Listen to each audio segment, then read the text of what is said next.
again. So yesterday I went to Amsterdam and I had a meetup and did some networking. Nice. Talked about programming and let's see. This all seems to work. Let's do some hacking. Ah, we left off here, yeah, right. So I was thinking maybe we should just try out the thing we have right now. And then, right, I should just open the hack screen. So I was thinking like, maybe we should try out the thing we have right now, instead of trying to fix these errors. We can just comment them out maybe. Just return undefined. I just want to see how the static build works.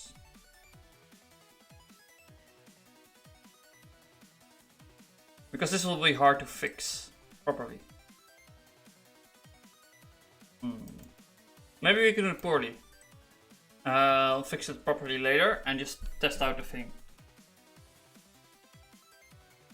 Because that's why I quit yesterday. I quit because I thought I had to fix this properly, but then I thought about it and I was like, maybe if I just do it poorly and see if actually the pre-rendering thing works, then we can invest more time into this. Because we already have invested like a day or two into this, which is a lot for me. I think I started Monday with this, and well, I had like half days because reasons, but yeah, let's do this. So login, right? This one.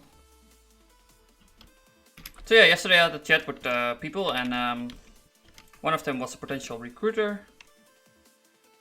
Or like she called it connecting people. Miss April. She was impressed by me having a card. Such a trivial thing to develop, but apparently a lot of programmers don't do that.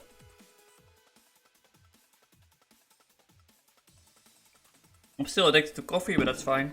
In the afternoon I will have a training, so I'll stop at 4 and start later again. That's why I had it planning on 7. But 7, right?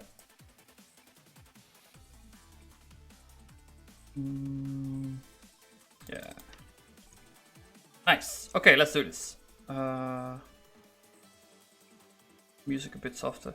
I watched my stream again, and the audio is really good actually. Like me speaking, I can hear myself speak clearly, but the music was too soft. So yeah, there's not a lot of atmosphere in that stream. But that's fine. I think I fixed it now. I have it a bit higher.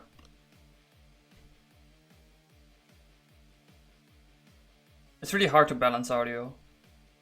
But at least I don't hear the annoying buzz anymore of the laptop. And the fix was just move it farther away. Because it's like a really high pitched sound, so you don't hear that as good anyway. Like it doesn't travel far. And the microphone is pretty sensitive, but not that sensitive. Which is good. I think I can actually make it more sensitive, but yeah, that would be bad. So let's fix this error actually. I've been talking too much. Right, and another thing I talked about with some portable now. We're not on the network. Yeah, we are. Another thing I talked about was like the advantages of programming. I don't think I spoke clearly. I spoke way too fast, man. Too much energy. That's the thing I should do. Speak more calmly. Take my time. Pronounce properly. But yeah. So I spoke about the advantages of hacking in Twitch, right? And one of the advantages you get is that people will start getting involved with your project and just giving you advice. And although most of the advice is not that good, it's like still advice, right? Basically free thoughts happening. And some of it is actually really useful, like the time Subfob told me to just basically quit with the type level stuff. Yeah, that helped me a lot. And those like kind of little gems are worth a lot, I think. Yeah, maybe I found a new local optimum. Maybe not though. The issue with Twitch is that you're competing with the other streams, kind of. Not really, but sort of. If there are too many doing the same thing, then yeah. So maybe I found a temporary local optimum. So other people find out this stuff. I don't think a lot of people will do this because kind of weird to start this stuff, streaming. Yeah, login.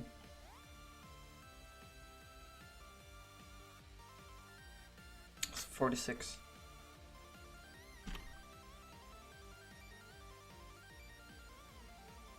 Just putting a camera on yourself and start streaming. Getting the microphone, keep on talking. It's all a bit counterintuitive. Why are you want to have a JS context? Is it because of get grant? Back empty. Maybe. Let's look up get grant.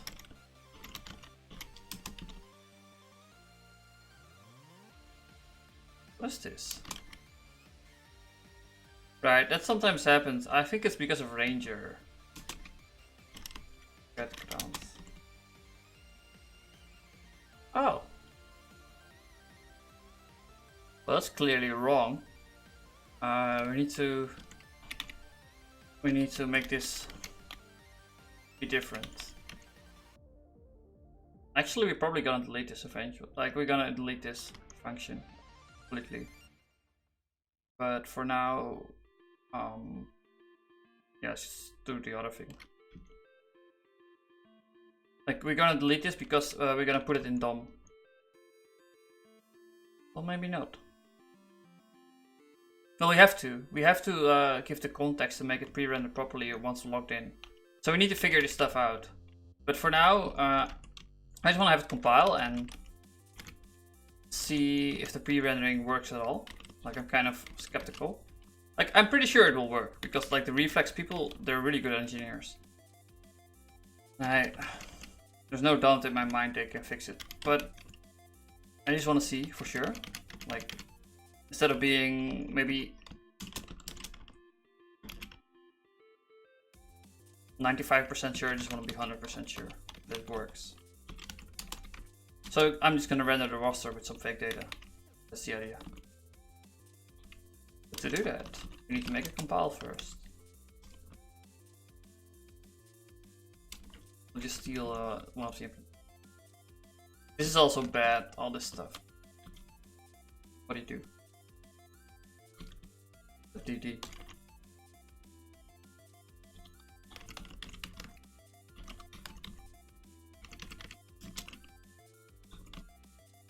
Yeah, and I talked about it with, well, I mentioned it in TS Soding's chat. Like, he said, like, oh, open source, yeah, you get all these ideas from all over the world and it will be good for you. But you can do totally the same thing with Twitch, right? Like, if you just have a Twitch stream and people will give you ideas while you're working on stuff, you can improve your quality. Except it's not this, like, not incremental over time. That's the difference with open source. Like, open source will just accumulate good ideas over time. People will recognize them, right? It's easy to see what's a good idea, but it's hard to think of one. It's kind of P versus NP. Right.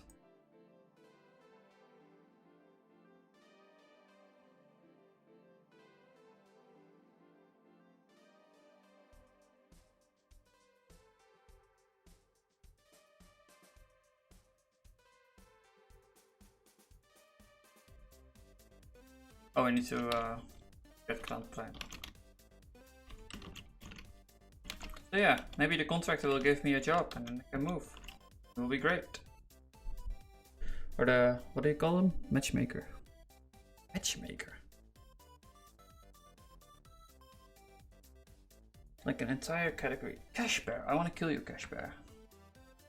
I think you're a robot. Are you a robot?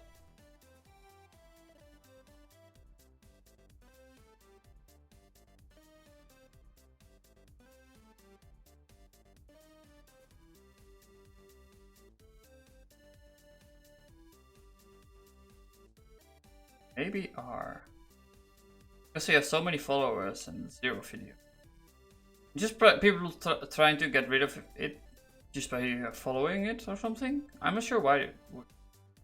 I am a bot. My purpose is to help streamers grow their channel. I send Reminders through whispers. Let them know that regular chatters and viewers can join their stream.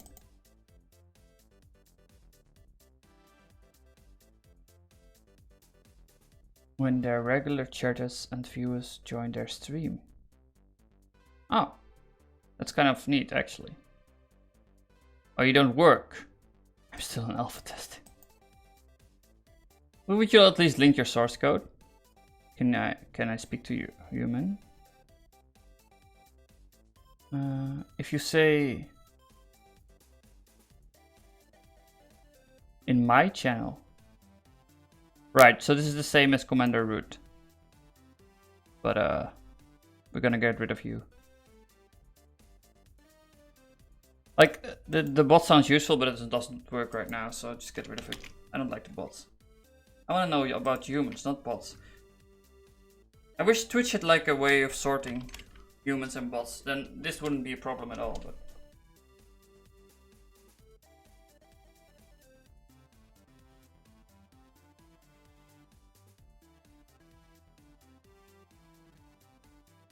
In my channel. I'll leave and I won't come back. Well, you're still here. Another bot, maybe? I'm not sure. No, 2 viewers. Oh, you're real people. Hi, real people. Cash Bear is a bot, though. Right, so we're gonna hack around this shit.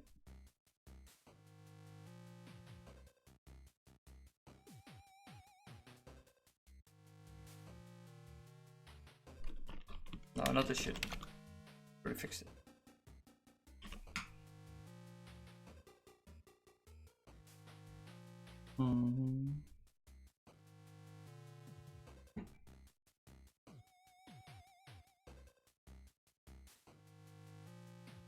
Wants to have a reflex stick.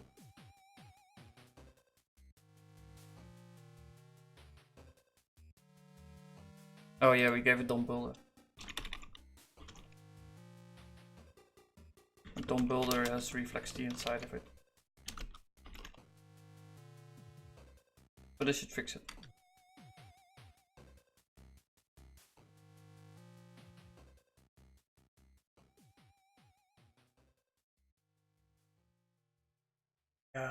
You're lying now.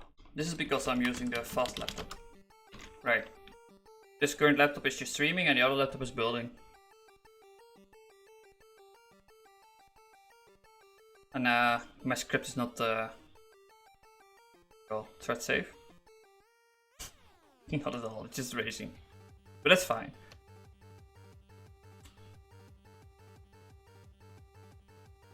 Yeah, so we have more of these. Get Uri. Get Uri. 2 get Uris. And reset JWT.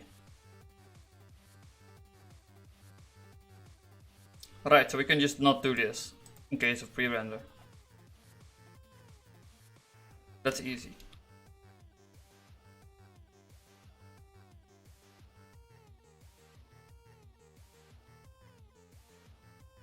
Yeah, we can just do pre.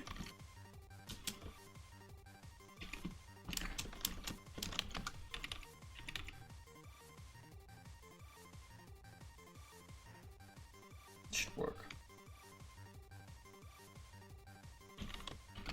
So in case of JS context, we can do this, but otherwise we don't care. This is to manage the cookie. Now we only have get Uri.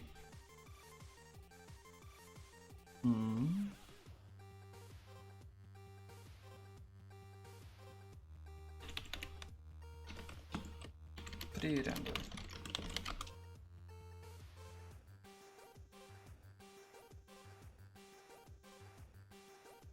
Come on, man.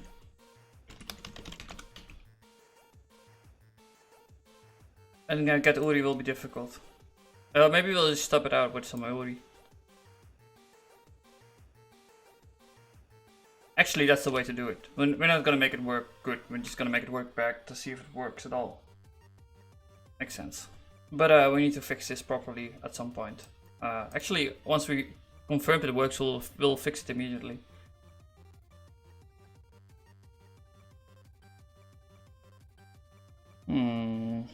Pre-render. You don't like pre-render? Oh, you're getting a dynamic. We can just void you. In fact, let's just void this entire thing. Oh. We should void.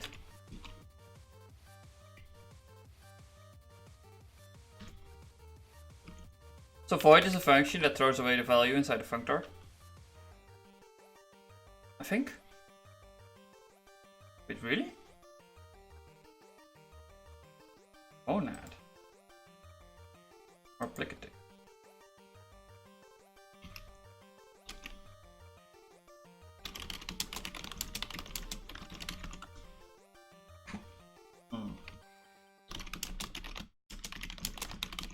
Just Chromium.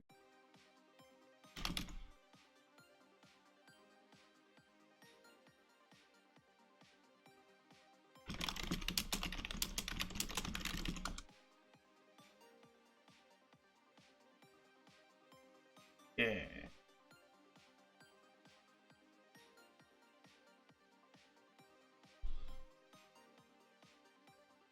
I just realized my trash functions aren't that useful. I have void.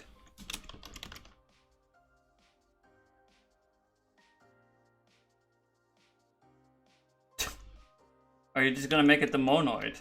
Thanks, man.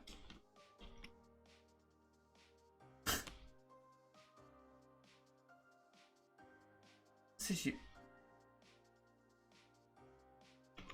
Thanks, Fast Yappy, for making up that shit. Anyway, we're just gonna step out this and do it properly later. I think this is the last thing. What is Uri? Get company. VS Uri. Okay, I'm just gonna throw in any Uri and it will work. Oh no, we need to have a dynamic too. Right, that was the problem. Okay, let's look at make company. Hey, you're doing shit based on it. It's gonna be annoying.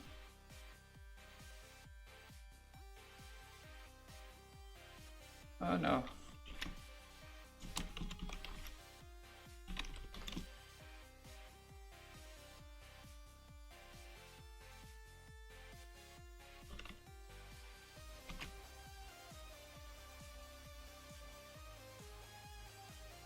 Make company input.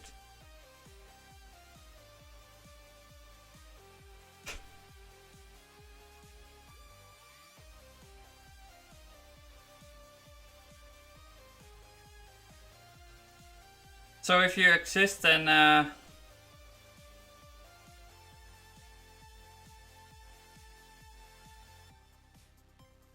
wait, we can fix this one. That's fine. What else? No.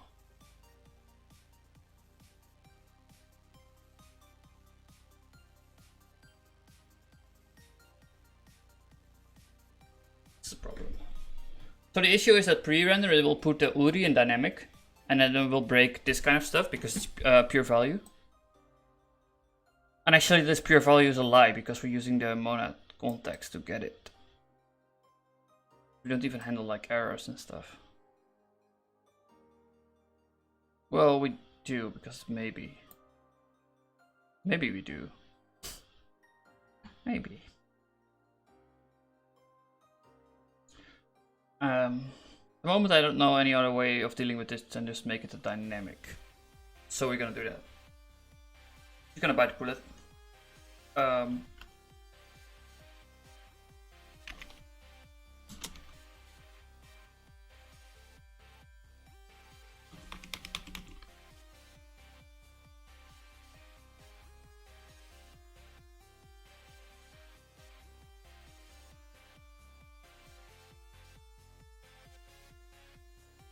Maybe we should actually make a reader environment that can read this. as a dynamic. I think it makes sense that it should be a dynamic, but because you would expect this to be able to change over time. But that's not a problem, to me at least. But that's what the dynamic represents, right? It can change over time, and you get the event when it changes. But I mean, a proper design would be like you can just read this from the environment, the URI, URI, URI.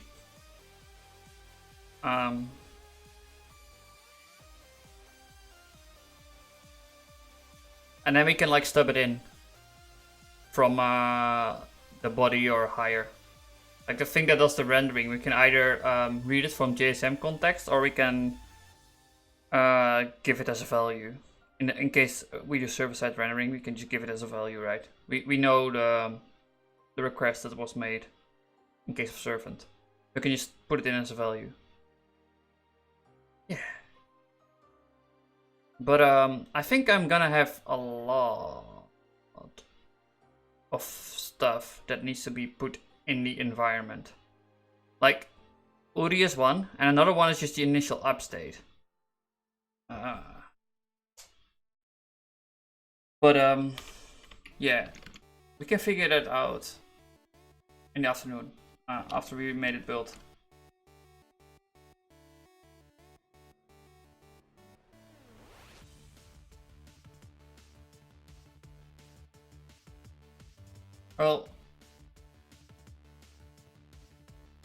Well, for now we can just give this a static value. Fix it later. How about that? Let's see if it builds.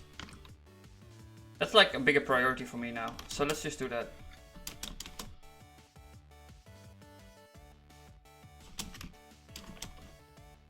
To do.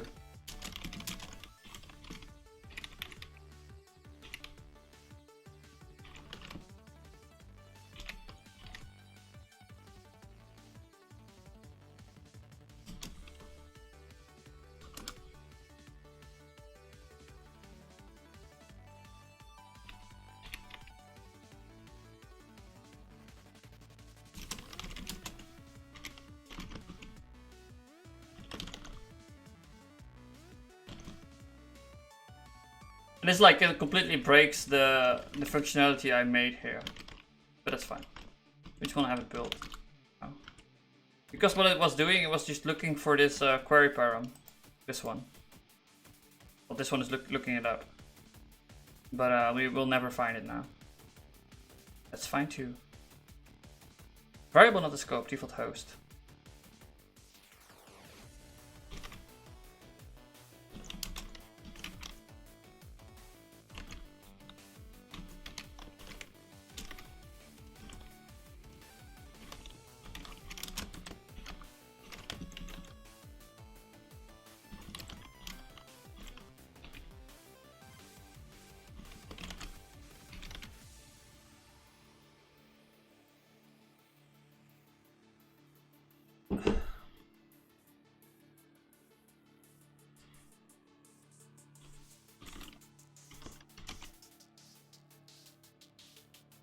Get URI.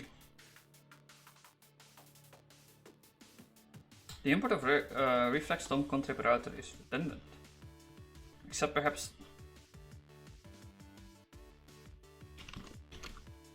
Right, we're not using that right now. We're gonna use it.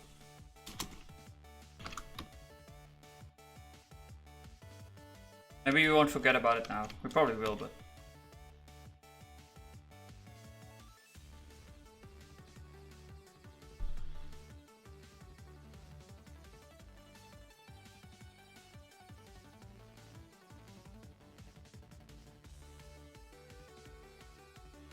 Right, it wants to have a dynamic. That's fine.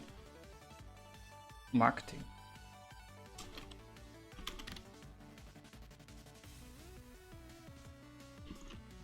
This must be one of the final modules.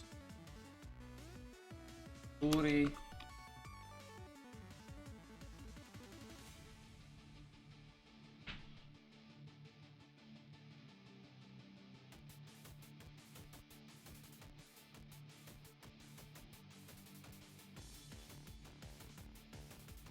Right, we can totally do this.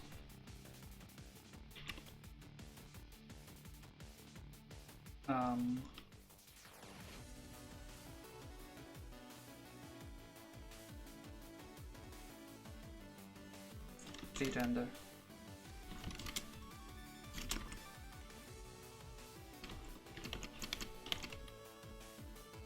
Yeah, we should figure this out properly. Like, I'm gonna put it in the environment.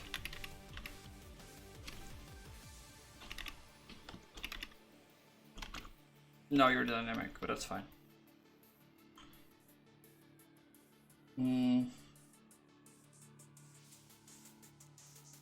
What is PB? Post build.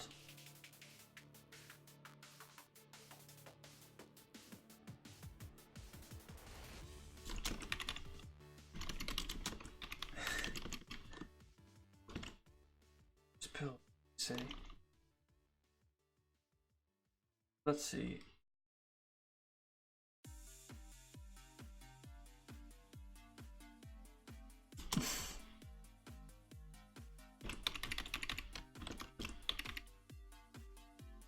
Okay, what? Shit, man.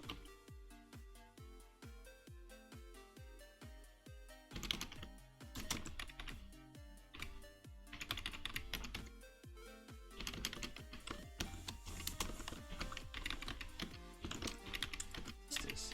I think this is the right order.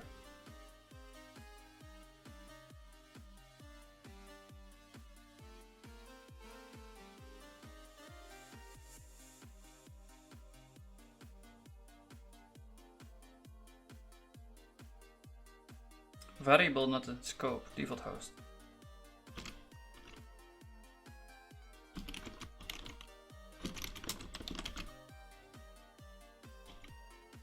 Render.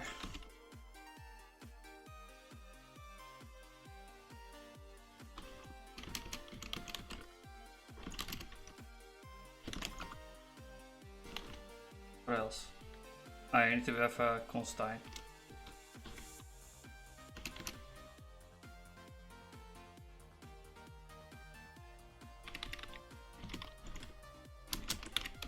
Maybe we should fix this too. What I'm doing right now on the main website is it's like one big link, but it's not really obvious that it's a link because it's all link. It's all blue.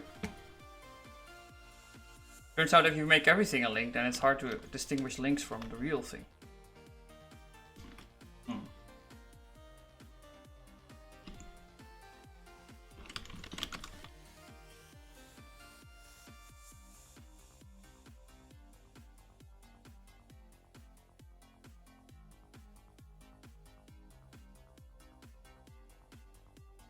What?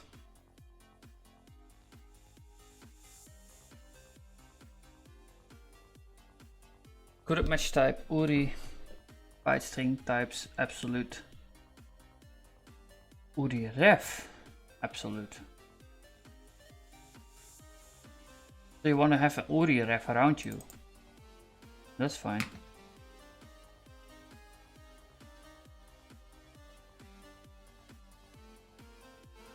Right, this is all link.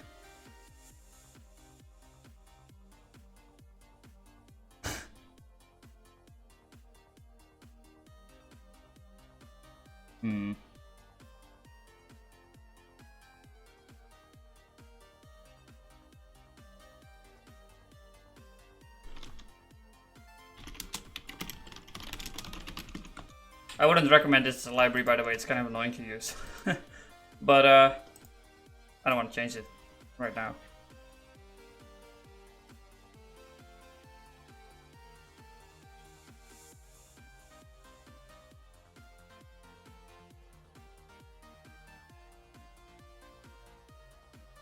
What? Oh.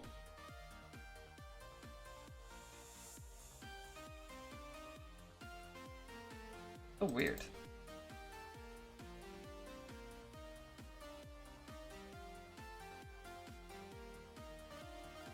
If you give me this stuff, I can give you an URI ref, absolute.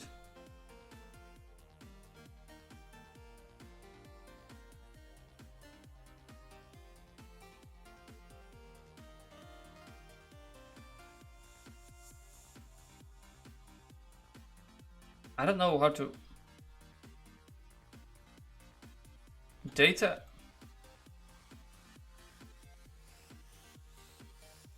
Oh, this is type level stuff. There's no data constructor here.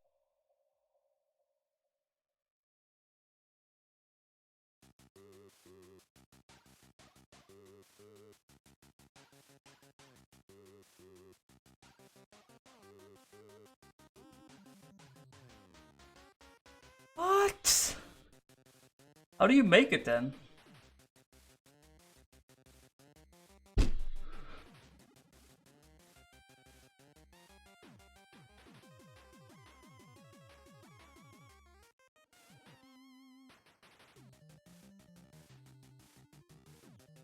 I have an absolute, I don't have an URF.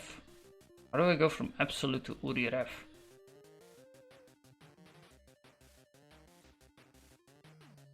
What does live do? Did you define your own lift class? No.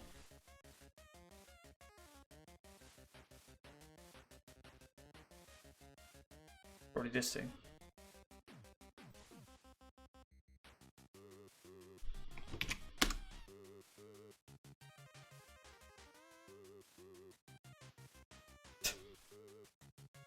Automatically derive template Haskell's lift class. Data types using template Haskell slices.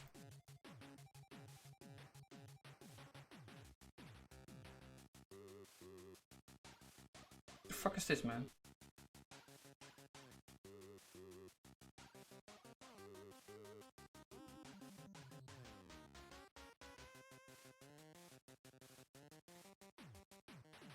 You're a type that can become a Q expression. And we know that bool is a Q expression. Char is also a bool. Just like... Maybe we should just look what instances are of that thing.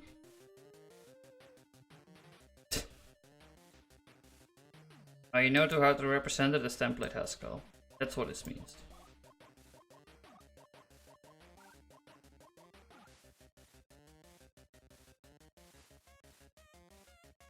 Presumably this is like Q's function body then? Because like you could also do template Haskell at how would you call that? Structure. You can define functions in template Haskell, basically. And type classes and stuff like that. Top level.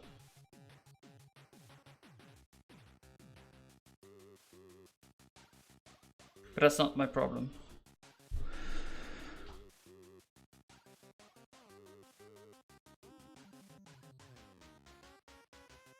Actual type client.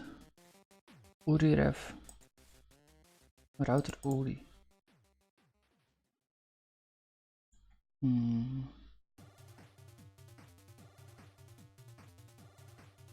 Get URI.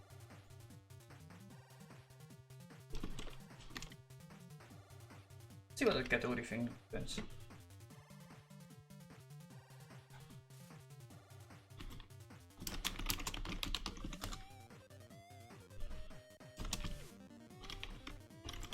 Three official channels of looking at GitHub code. I said GitHub code.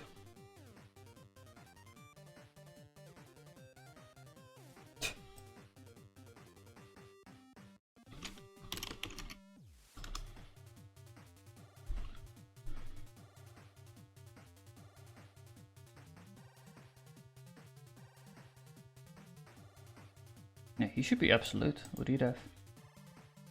Why isn't the other thing then?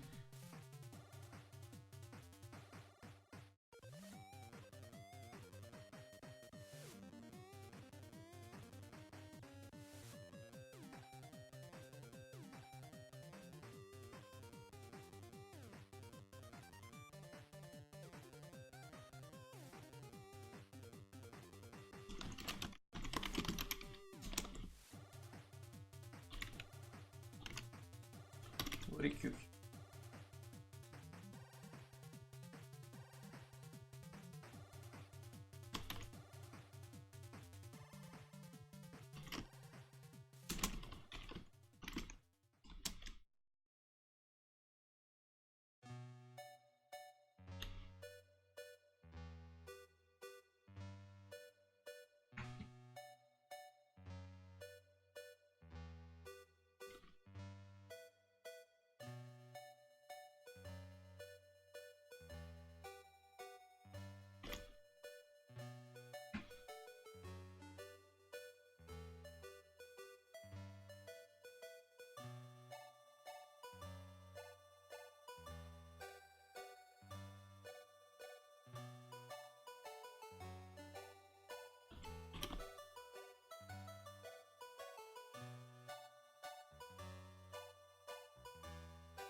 Sometimes it gets confused, so we just give it a type in line to make sure it's the same thing.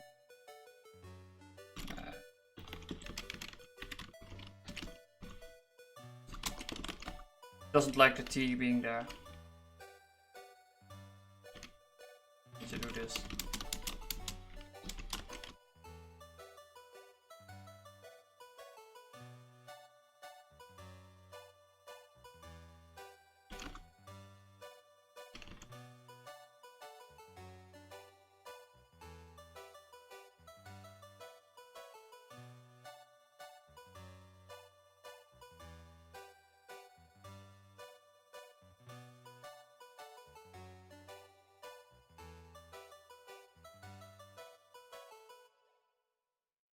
Right, outside of it.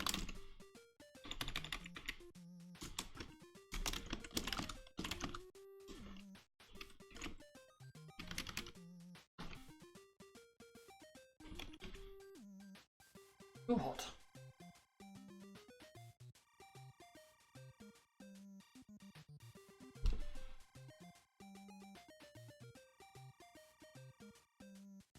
Look at that.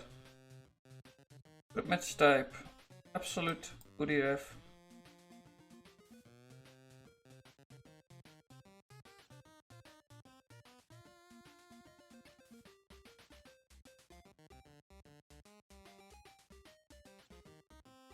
Right, so it's not coming from there, it's coming from this stuff.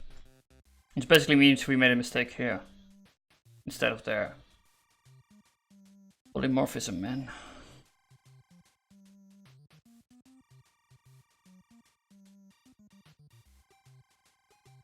And we also made a mistake there then. Did we?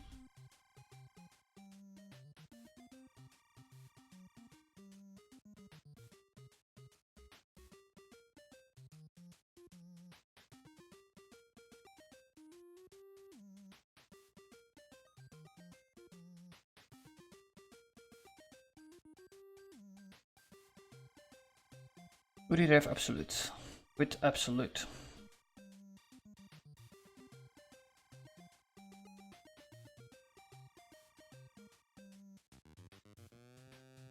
Oh, it's nested somehow. What?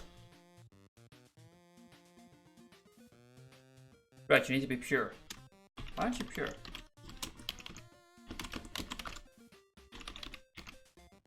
Oh, I think I just deleted that.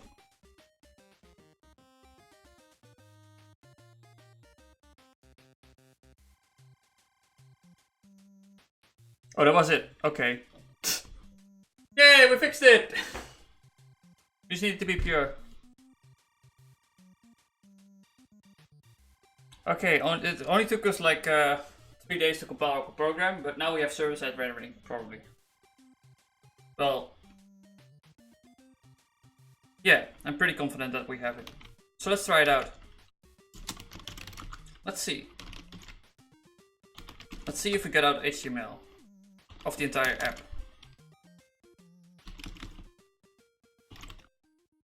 So,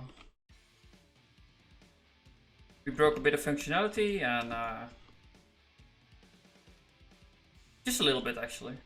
Most of it should work. But now we need to manage state after, well, we're gonna test it first. And then after we know it works, after we know language, no, not language. No. Roster.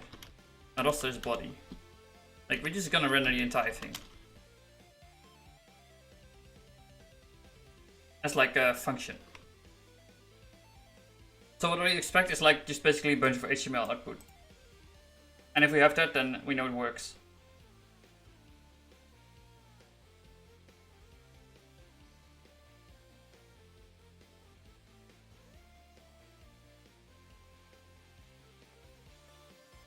The fuck? I was so happy. What is this? Is this some test failing? Oh, we just disabled a test, that's fine. We don't care about test. And the reason we don't care about test is because it's not really that, well, reliable in GHC.js, so we just disable them. Most of the time. What's this package called?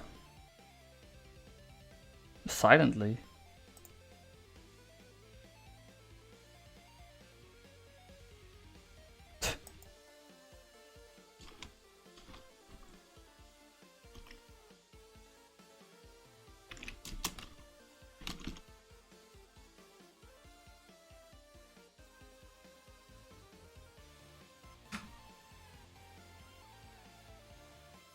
Other handles.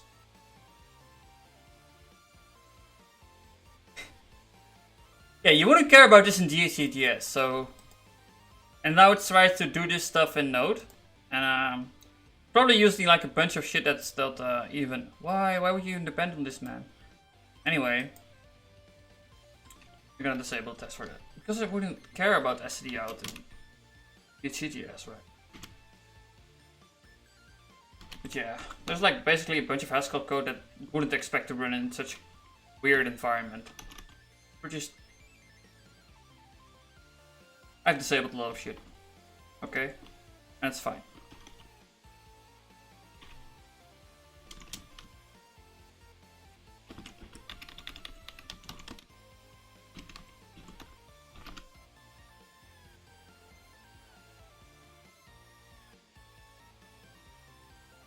So yeah, we basically take a piece of Haskell code that wouldn't expect to run inside, well, as JavaScript, and turn it into JavaScript.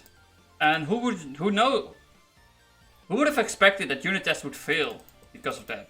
You know, just, well, wouldn't expect a unit test to be doing I/O, but whatever.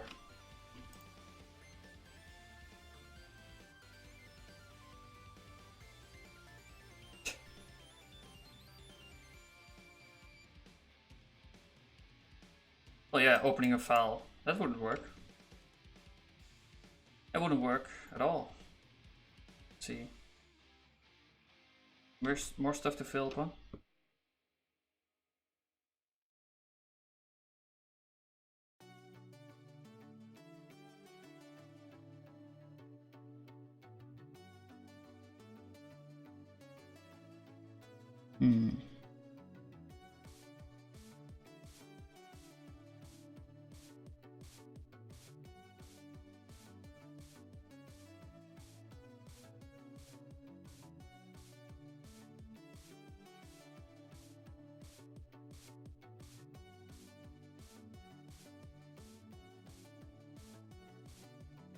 One dependencies couldn't be built. Right.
I have no idea what's going on right now.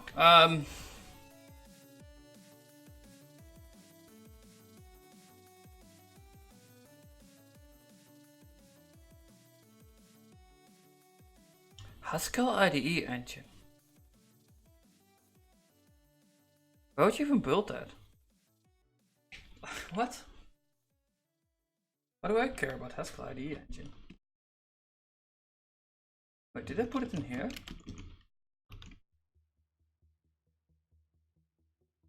Or something?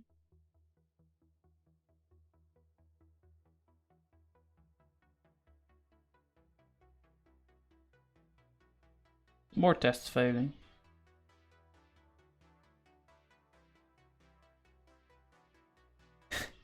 Why is Steve pulling this in?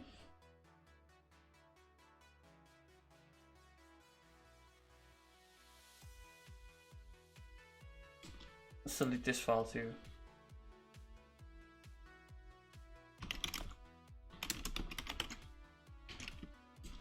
I don't have it.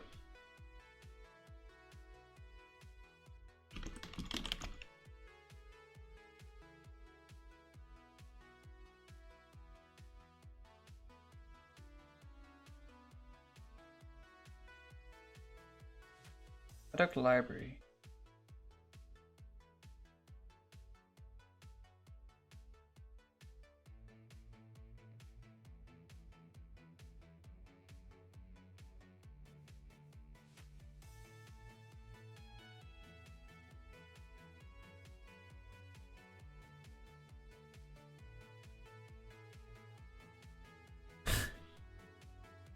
What's going on, man?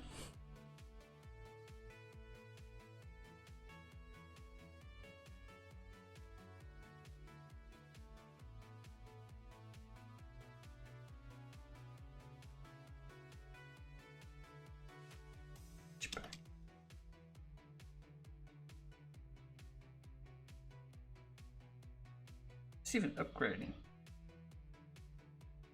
Thought I pinned everything, but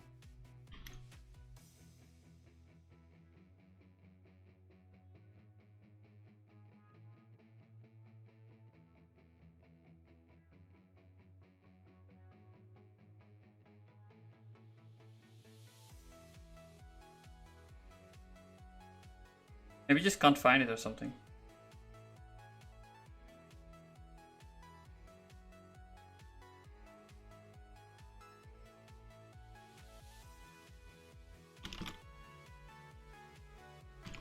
Nix is fun.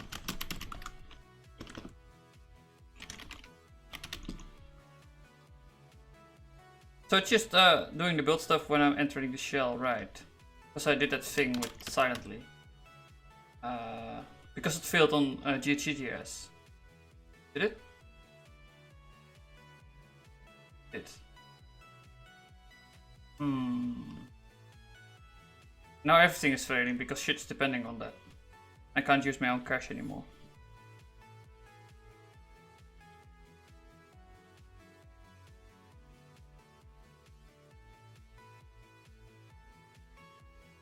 Great. Silently. Well, maybe we re-enable silently and then see, maybe.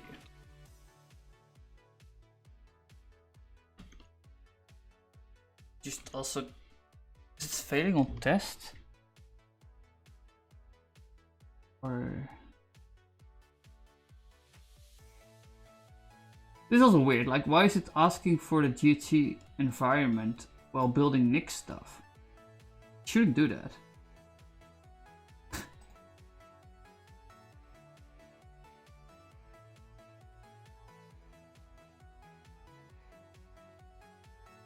Built with exit code 1.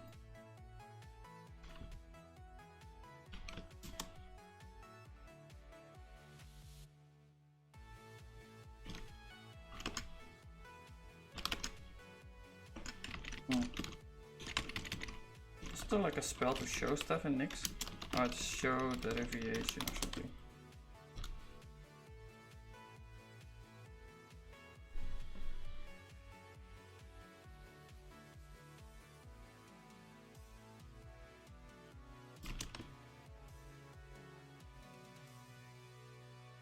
Thanks. Generic build.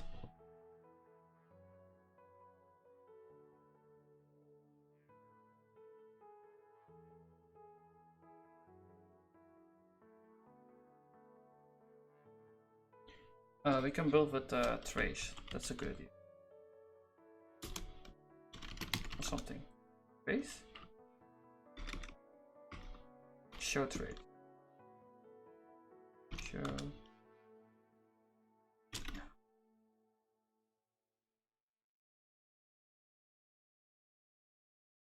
That's Nick's build, and then we can use the Nick shell too for reasons.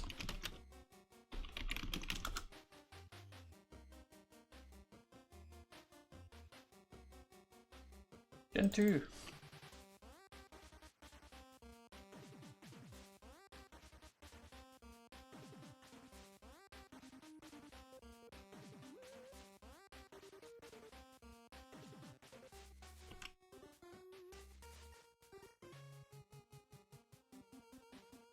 Did it tell me?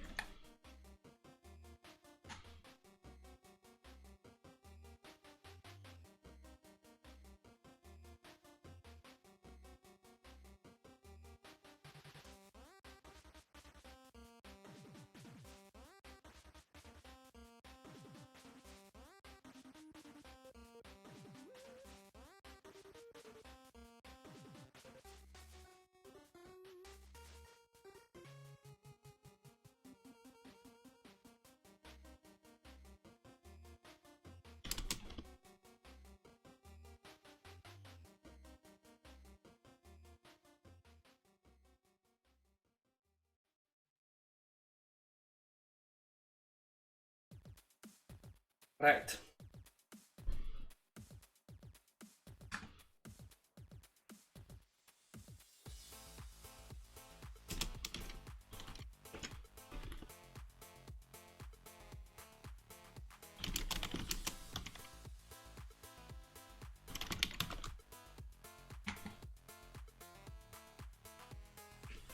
It's show trace, right? What the hell?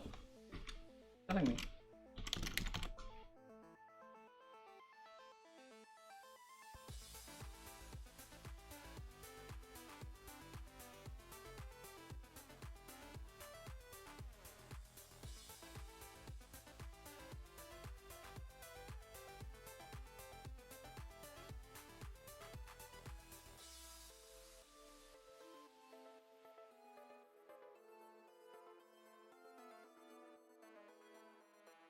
I don't even want Haskell IDE engine. Why are you building it? Can I disable it?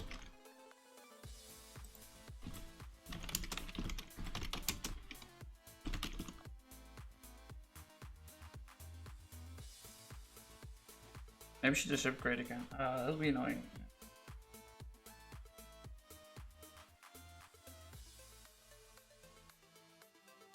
Let's see. There's a bunch of options.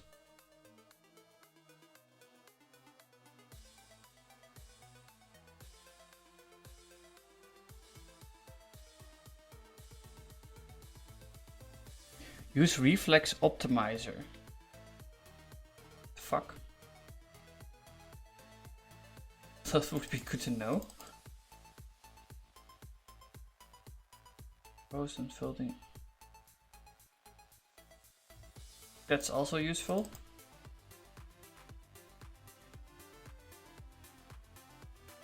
I should have looked earlier at this.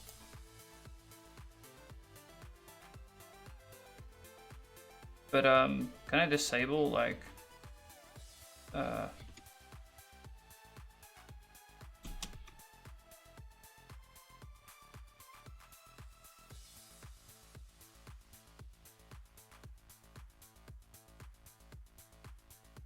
don't freaking build this, man.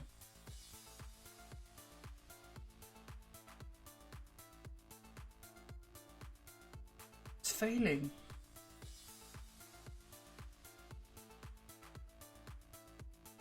Okay, let's commit. I suppose try upgrading.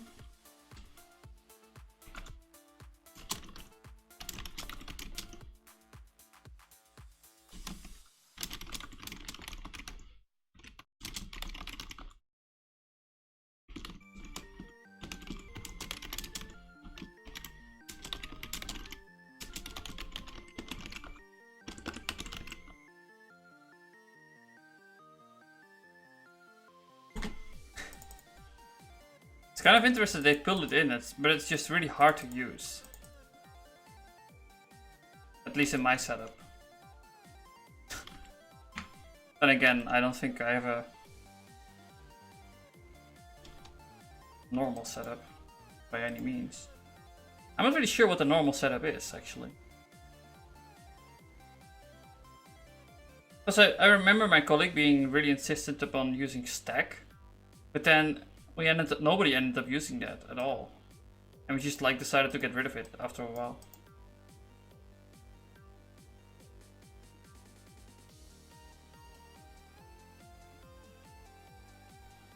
And if you use a stack, you have these weird problems. Like, works on one machine and not the other and stuff like that. Just other ways to get stuck. And tooling, which is everyone's favorite place to be stuck.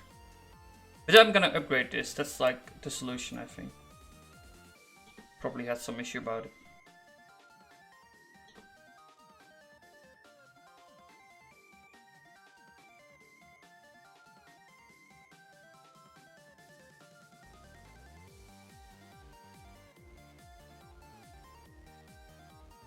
I'd rather just disable it though.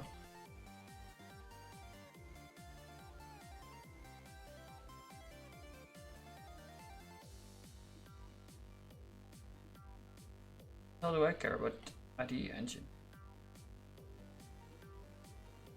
Well, I do care about it, but not right now. I want to use that. So maybe another thing I want to do on Saturday, like after finishing the tutorial, just doing like tool upgrades, like Xmonad was the thing that was mentioned, and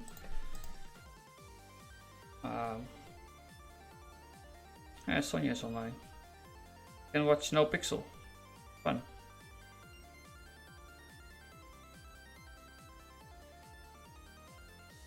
It's a bit slow though.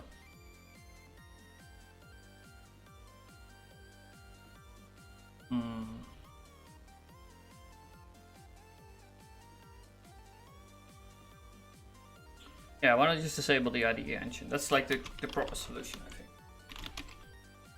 So how do I do that?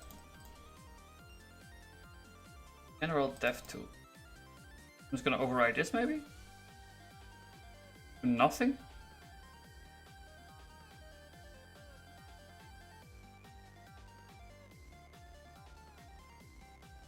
General DevTools address. Haskell package.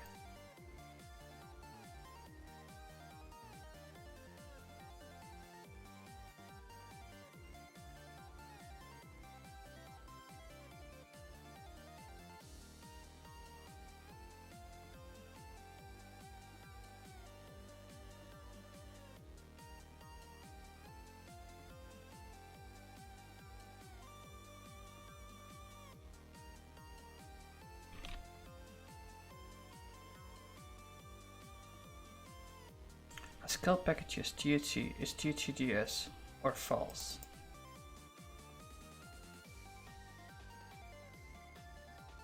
If you're THCDS, you will ignore IDE engine. Well, that makes sense. But I just want to ignore you in general.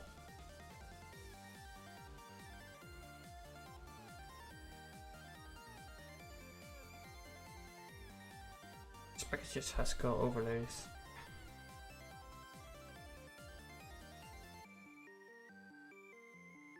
I wouldn't know how to do that though. So let's just upgrade. Maybe things work again after I upgrade. That's the laziest way of doing it. And that's what I'll do. Because I don't know anything about Nix. I don't want to know anything about Nix. Just wanted to build my shit. And that's about it.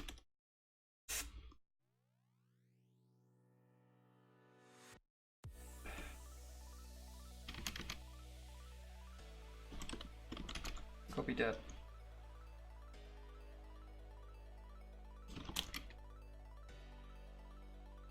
By send by modify default. Just need to modify some file.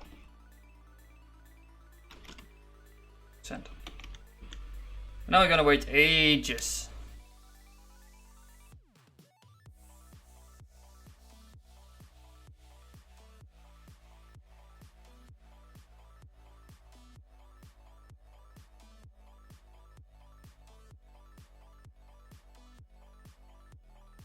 It's kind of slow. What internet am I on?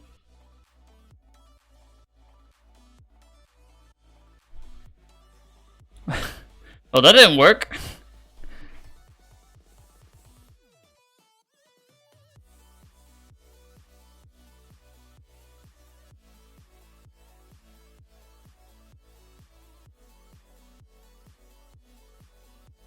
Maybe you should just delete this. I just touched that file and it didn't like that. It seems to be complaining about it, but...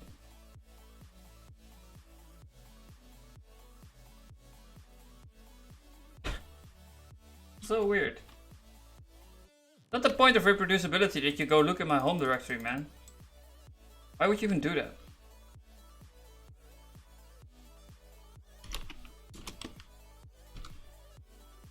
It's a directory.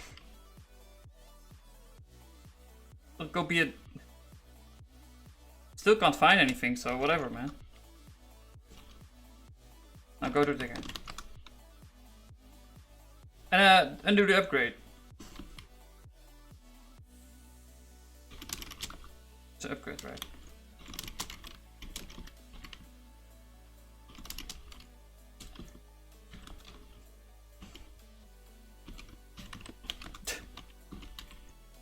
My stream, you with Nix. I don't want this. I don't even want this. How do I get rid of it? Why can't you build then? Like, that would also be kind of nice to know. HPack. Build of HPack. Which packages? Drift. Haskell IDE engine. You're trying to build HPack? Or are you trying to build Haskell IDE engine and then try to build HPack? Fuck.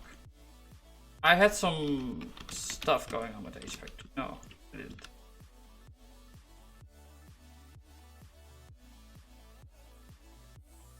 Can I override Haskell IDE engine? I think I have a working one.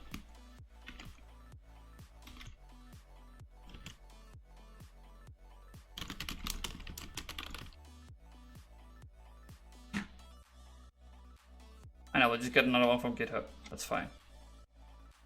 Oh, I think they have a spell for you too. Yeah, I remember now. Only for Visual Code though.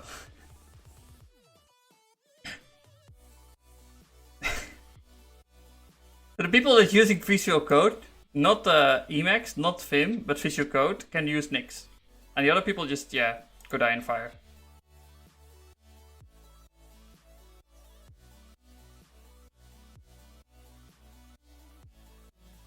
It's like no documentation at all for Emacs. Oh, for Spacebank there is.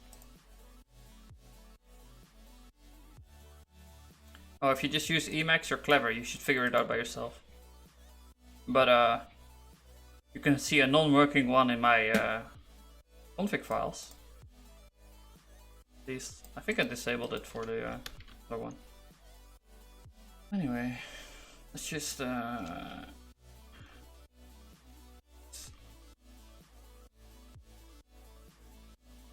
Configs from GitHub.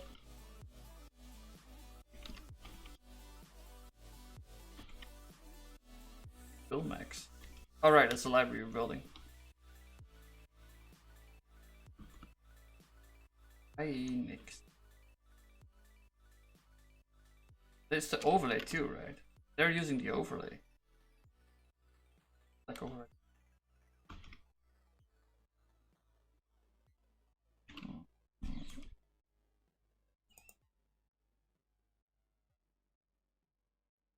ID engine.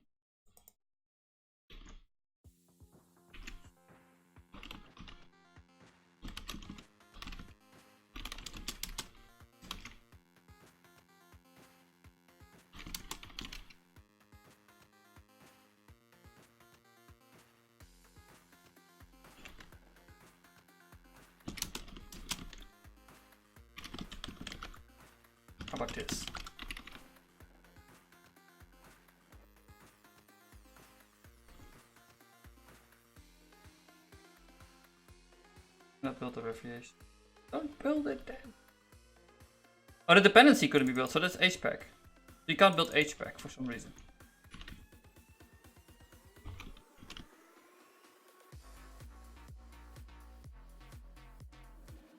Why can't you build HPAC?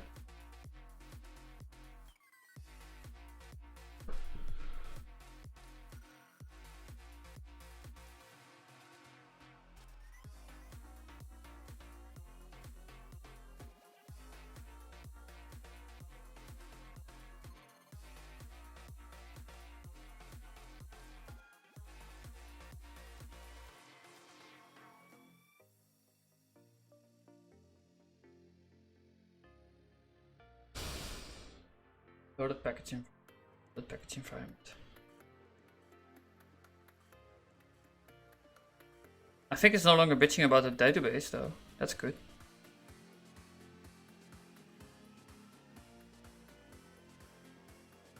Oh, I still can't find it.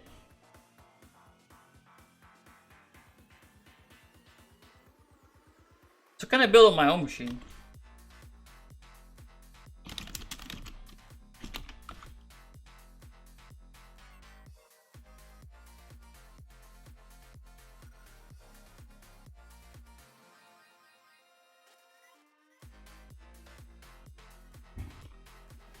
Now we can appreciate why I'm trying to build on the other machine. This is fucking slow.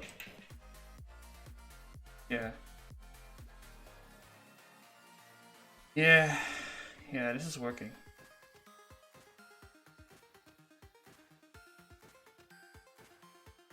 Okay, let's see, what caches do I have in?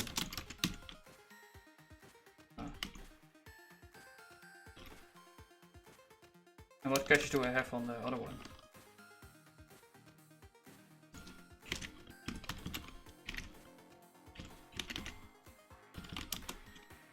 Wait. Why aren't you doing the thing? Hmm? What the fuck? Back up my terminal. Maybe it's just being too slow because of building. Yeah.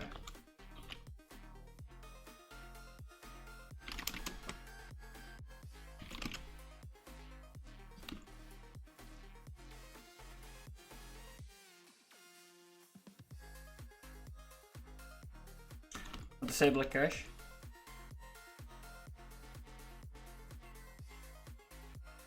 Reflex FRP.org. Hydra Cardano shit. Cache Nixos. Seems to be another one.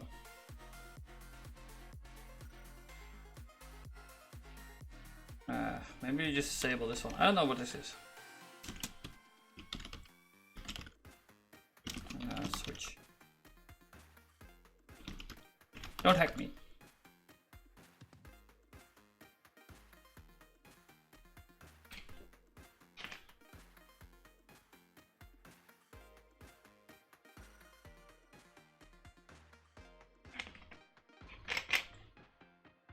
Alright, so let's try again. See if this works. Just disable the big caches? Seems ridiculous. Probably doesn't work. It's a lazy try. And like the real thing I should be doing probably is like disable HPAC or figure out why this is not building somehow. But I don't know how, like it's so opaque. Can you just tell it to the next build then?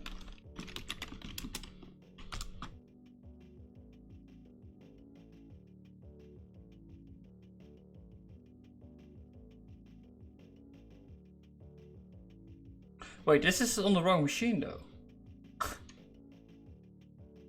How does they even have the same? Okay, that's kind of cool, but it's the wrong machine. We need to have the other machine. Otherwise we won't learn anything. Because it's working on this machine, but not on the other machine. Works on my machine, but on my other machine. That's a new incarnation of... Okay. Okay, you still have dependencies couldn't be built. So silently couldn't be built. Builder for silently existed So we mucked up silently then. That makes a lot of sense. But it doesn't make sense because it builds on the other machine, right? What? Let's try building silently. Okay, now I know how to debug this shit. Just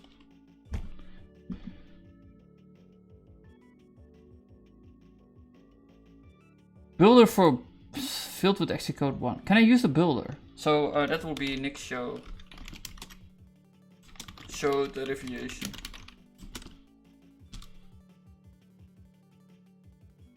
What is the builder?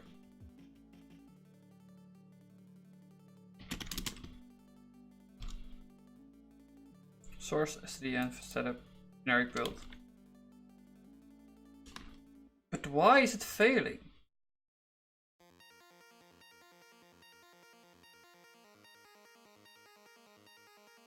It's so annoying. Default build.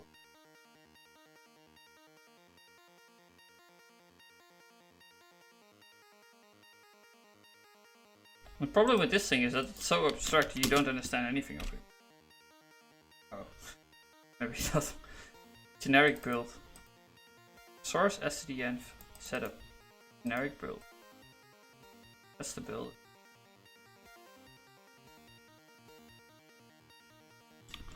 So it's just, maybe it's the thing we did to it. Maybe it really needs to check. And now everything works. Well, we can just use the cache now, so it doesn't count. But we're gonna crash on the other thing again. Let's try to run the unit test on the... Wait, maybe we can just disable it for GGS. That's a solution. I think I did it at some point. Now we know who's doing that. That the high E thing is doing that too, right? Let's just steal their spells. That's a good idea. We saw it here.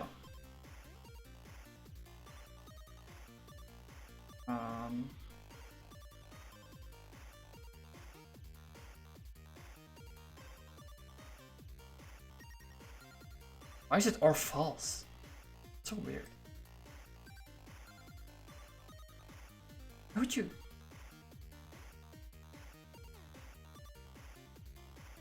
Just to indicate it's a boolean maybe? Like in JavaScript? Yeah. In JavaScript you do that thing. Make it go fast. Like if A or false. And now it will make out of A boolean. And if it's an int, you'll get an error, I think. Just tries to convert it to a boolean. And it can do like really fast optimizations like this. This is the core of WebAssembly.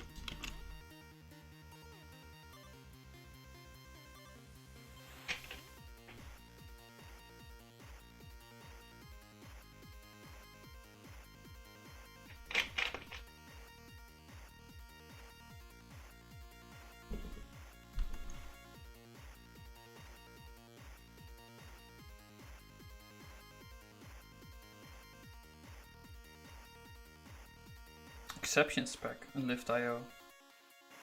Maybe you have been disabling the wrong thing then.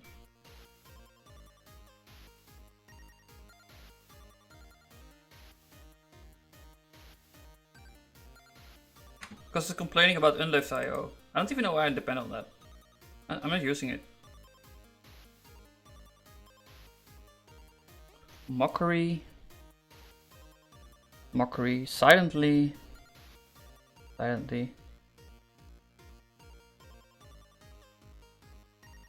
But it's building unlift.io, and unlift.io is another library.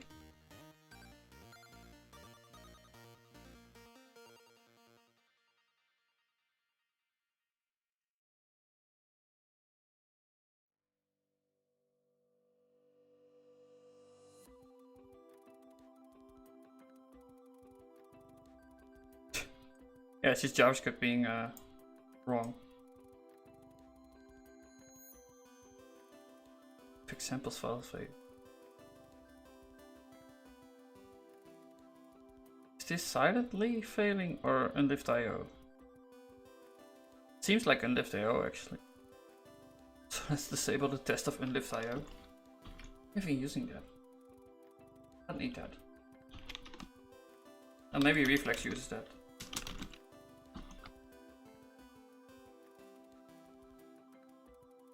This is a bit mindfucking thing, but if you like MTL stacks, yeah, look at this.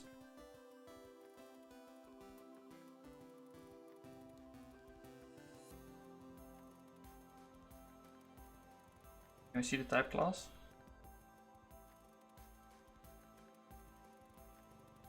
It's doing the opposite of lift or IO.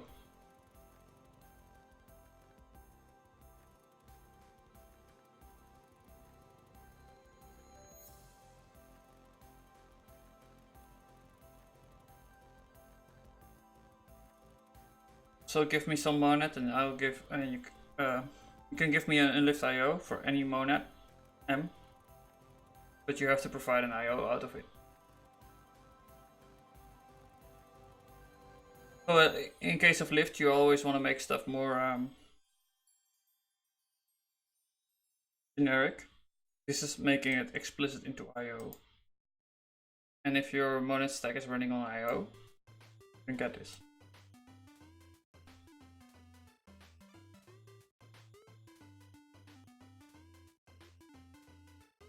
I'm not really sure why to use this though, but people use it for some reason. Let's see. So we can disable specs for unlift IO.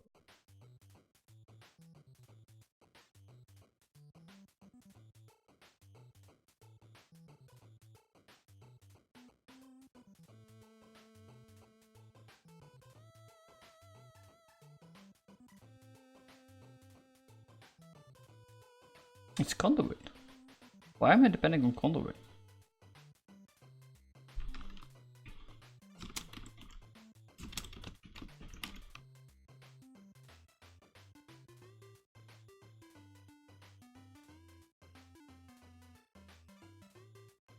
Max. Oh. Did I not clean that thing properly? That may be the case.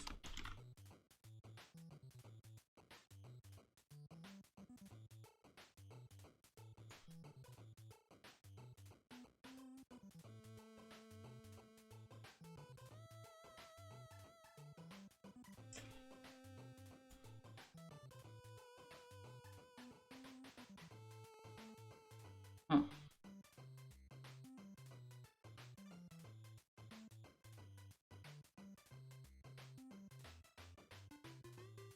I'm not sure.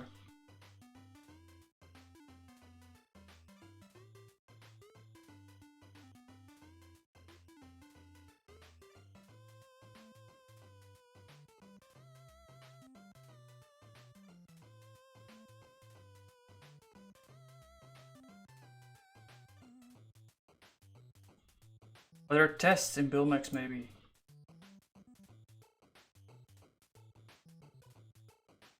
Pretty case. Let's get rid of the test then.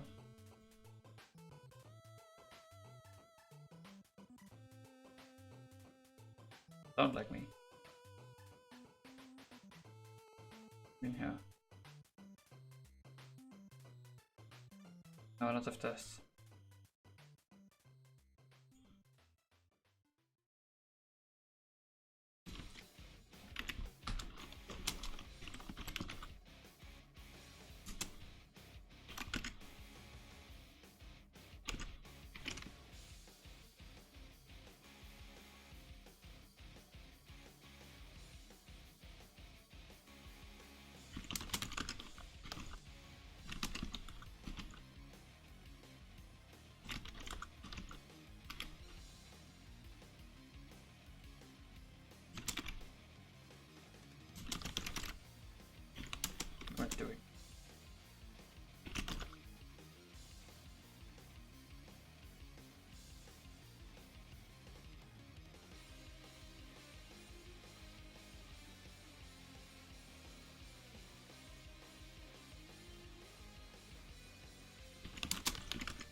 Make the why are you depending on HPAC?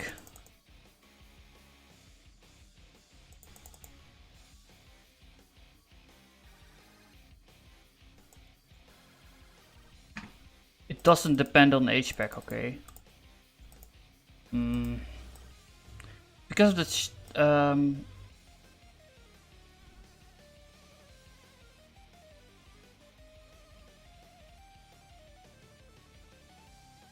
I just need to convince it to not depend on HPAC, that's all. Ah, that's trivial. I've done this before, I think. Yeah.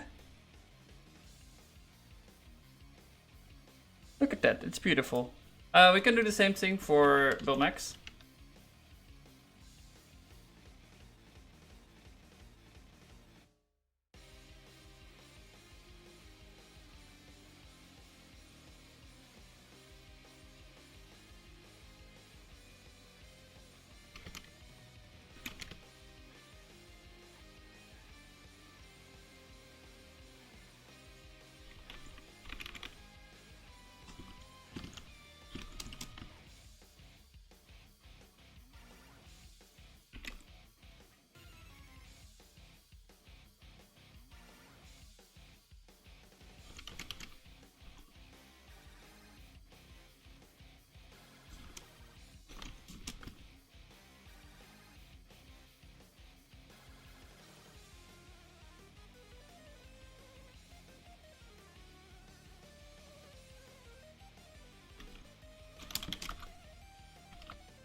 Cannot coerce a function to a string.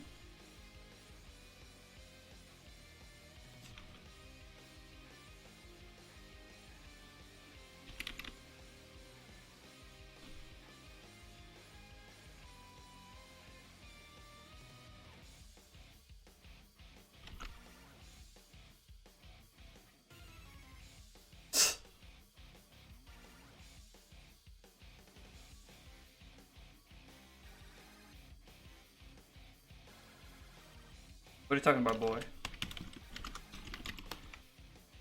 Let's closely stare at the other one. And it's call package and then override cable.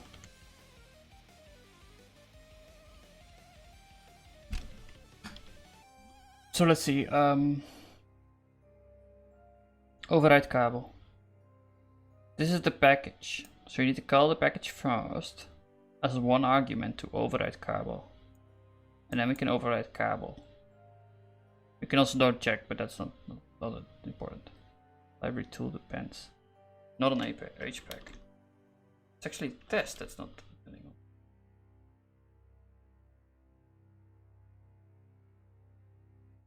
What are you talking about?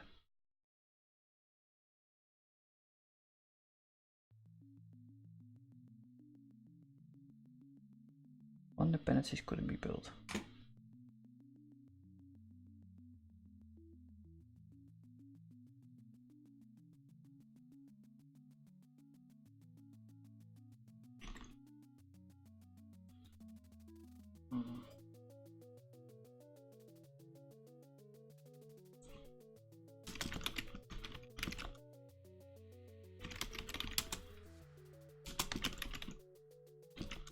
I wanna study this thing. Maybe we can make it coerce it into using cable. Shouldn't use HPAC, it will get into trouble. And if we can just like pin it to the right way, it'll be better. But yeah. So let's look at cable next. No, no menu. That is so annoying. I have only a help page. Why no menu?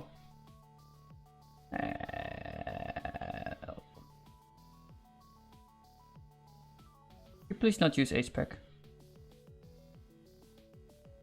No HPAC.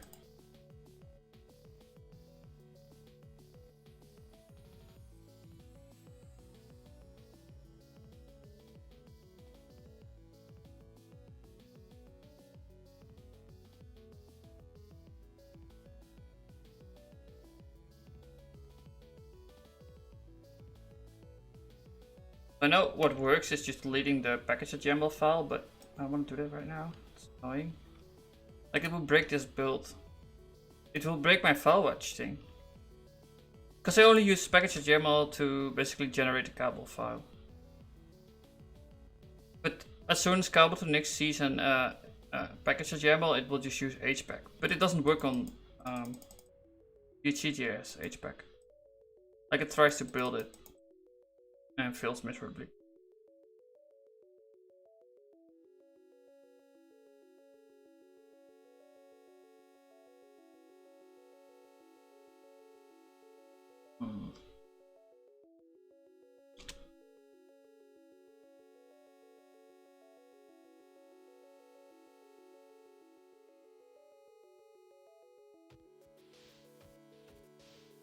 Cannot build that deviation.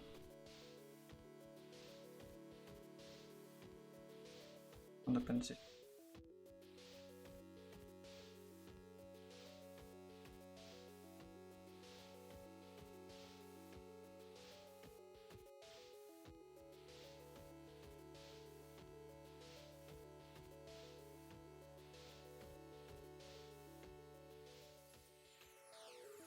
Why is it failing now then?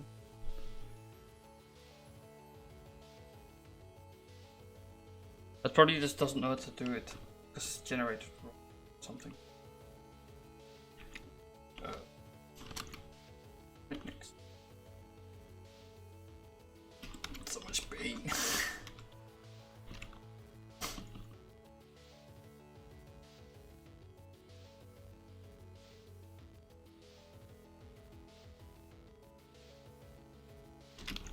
I can just edit this file and just build like this instead of using.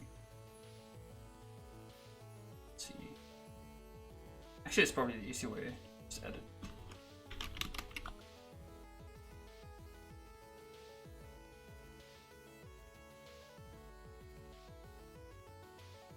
Library tool depends.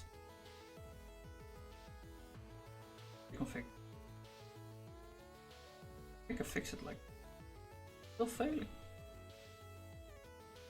Post and pack.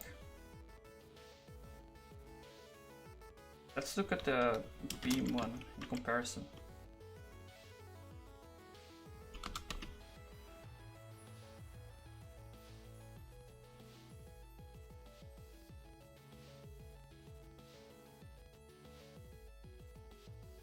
Alright, I should fix that too. It was annoying.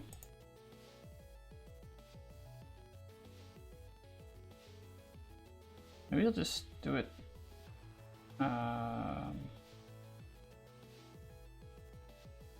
Well, here, actually.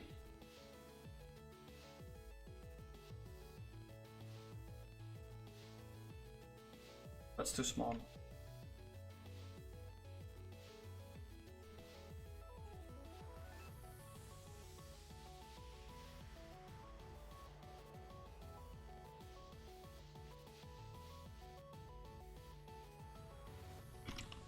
Yeah, that's better. Probably won't be looking there when I'm typing, so. Let's see. Let's shut mode.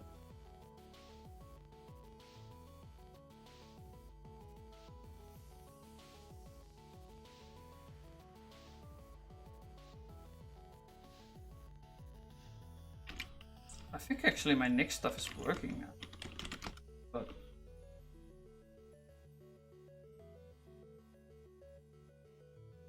or maybe not.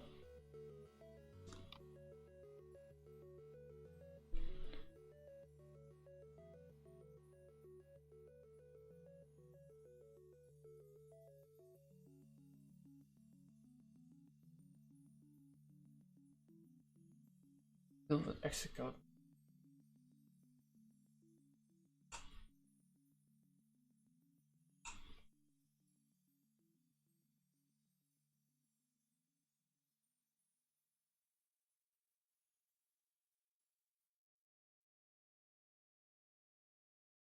At this building before.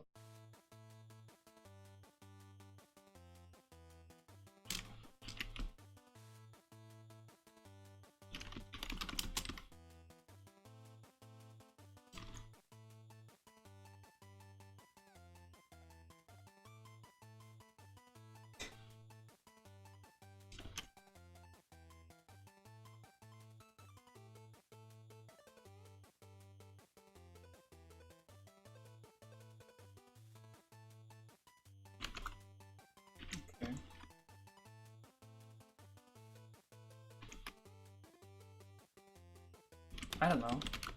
I thought I was building before with this setup, right? Didn't we do GTGS or something?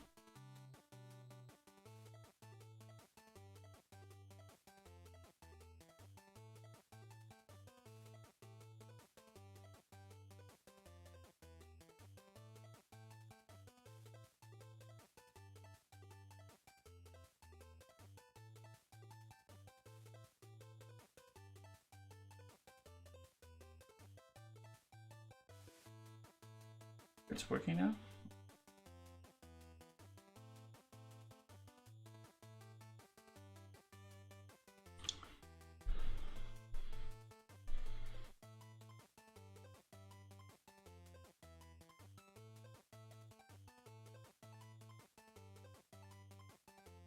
Yeah. Oh. Got to take coffee. Yeah, I'll have a quick break now. Coffee break.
Okay, so at the AC running for a couple of minutes too, which is good. Now my head is cool again. Let's see. Actually, I think I know what's happening. So we didn't actually try building the other project in GTGS because maybe we actually never got to that. Maybe we should just try out the build next thing in GHCDS too. So, right, the build's pretty. But I want to have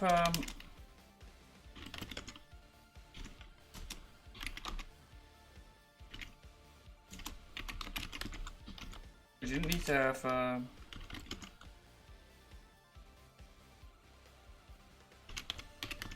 shell at all.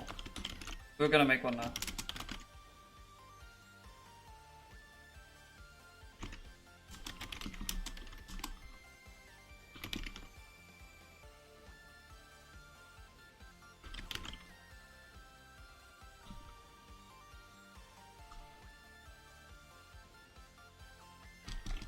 Target default here.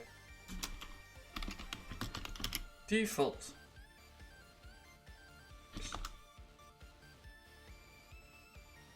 Else dat GGS?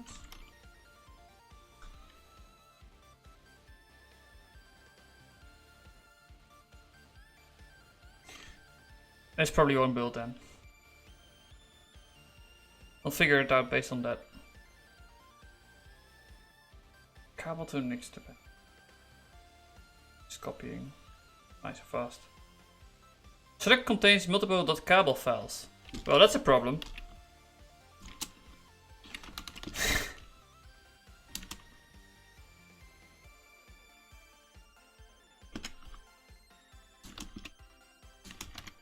I thought I built it.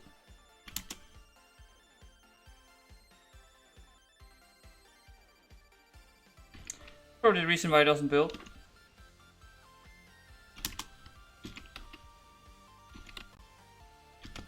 It's so annoying they don't return the error. They just say the error code, but they don't return the error itself. You don't have to... I'm not even tracking that?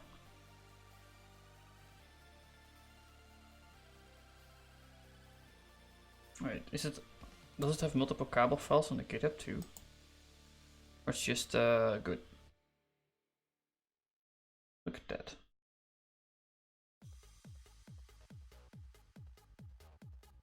Hey, depending on the HPAC, so we just need to delete the HPAC. And that works. We can't track HPAC. So we're just gonna git ignore HPAC then. Yeah, that makes sense.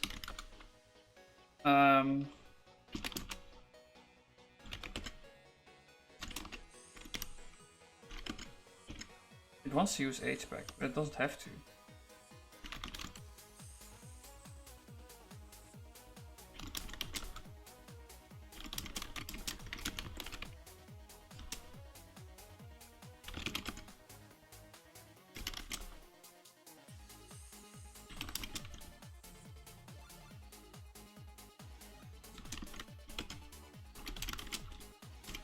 So now we still have the HPAC file, but we don't track it in Git, so it will be removed from the repository.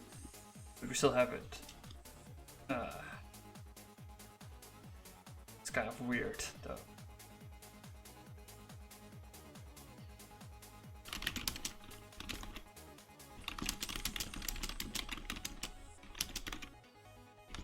This is really annoying. I have to do this.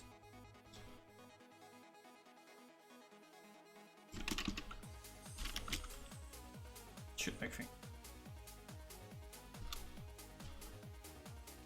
Let's see now. Find, yeah, you're still finding it, but you shouldn't find it. Just don't find it, man.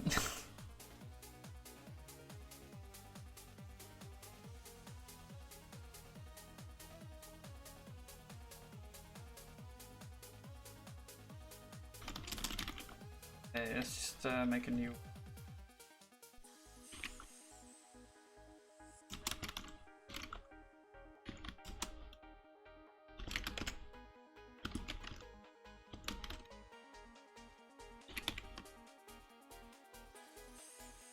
I don't have my special cable to Nix anymore. The better one. It's ridiculous. But I don't want to type out the spell, so let's do it like this.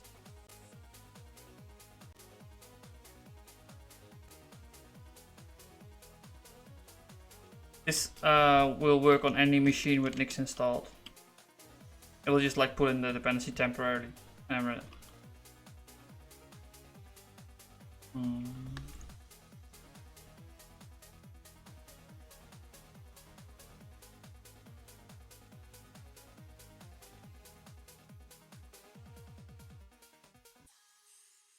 Oh, I still have the hex screen open. Nice.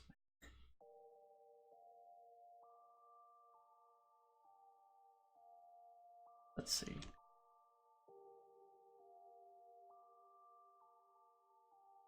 Are you building now? Building, man. Modify some file and see if it works. It's already filled. Unfortunately, we need more positivity in this project, man. We need to have something working.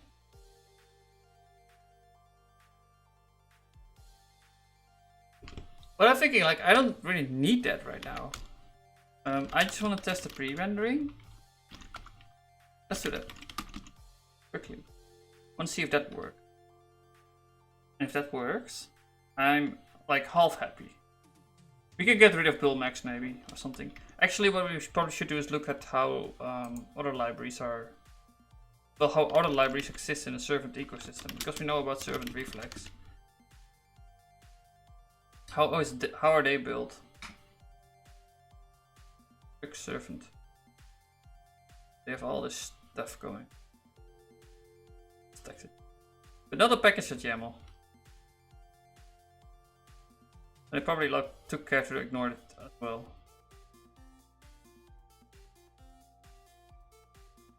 No. Why do you have a stacked at YAML but not a package at YAML?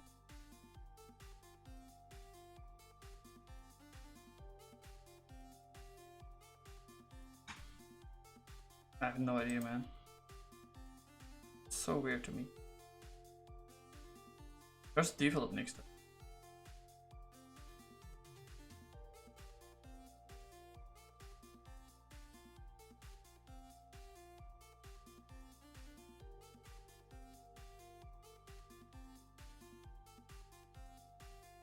What's going on? Is it working?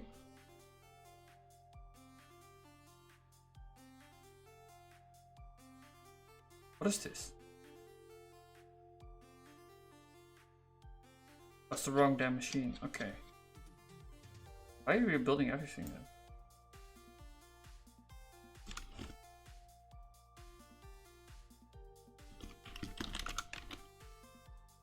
Oh right, I wanted to do that. Right. I forgot. No short-term memory. Modern society doing to me? Still need to build to do this. Oh, I can just SSH in the other one, and then I'll have a.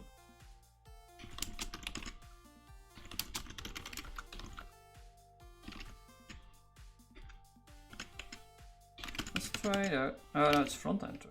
Oh, actually, we have a front end. I need to do it because I didn't press enter. Or if you don't press enter. Front end, build, blah blah blah. Oh, it gave up. Oh. Also gave up. Build max filled with exit code 0. At this point I'm just like going there, I think. Something. What do I do? What do I do? What do I do? Next show. Validation.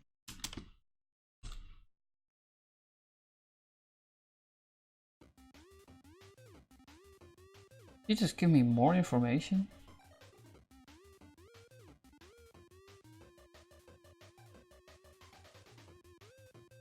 Maybe you should just ask Google.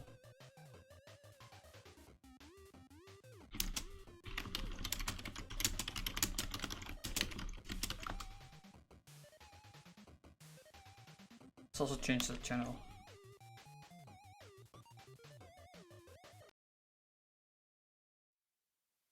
No chip to. What is upbeat?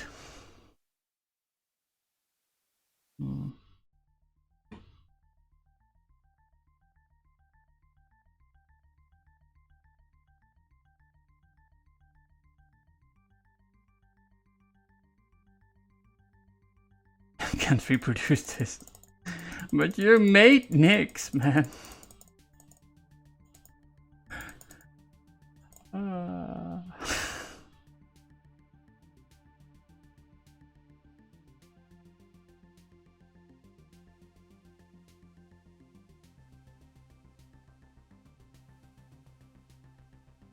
No idea. Maybe there's some kind of sandbox issue that prevents the paths from showing up in the user.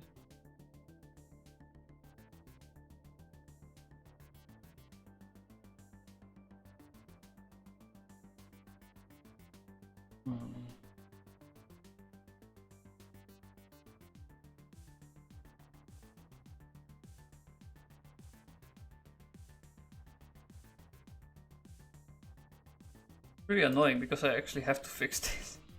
There's no way out. It's just me and the machine now. It's terrible.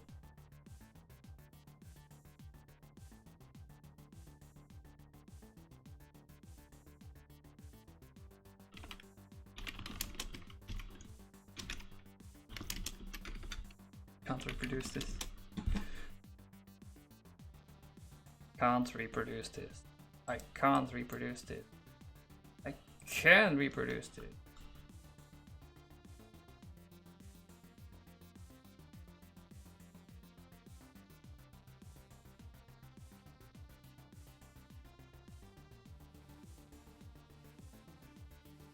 Is it just a package database then? Can I build this on my own machine?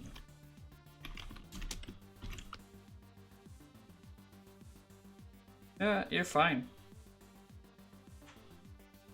Well, let's give it a package database. I have a package database, right?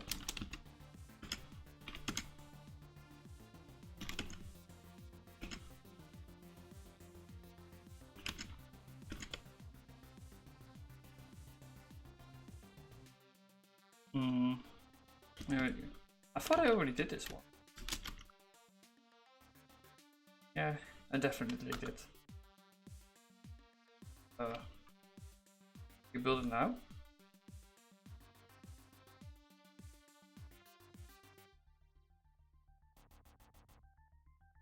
No, there is definitely a package database now, right there. I just send it over.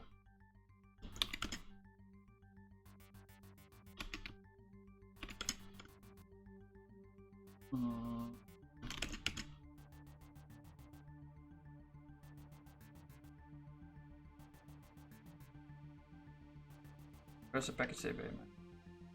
I'm seeing it. Maybe it's the wrong user or something.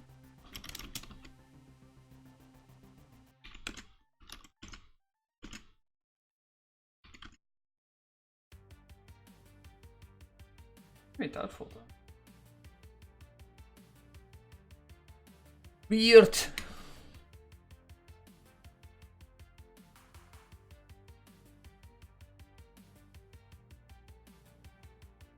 Can I send over the cache? I don't want to have to deal with this.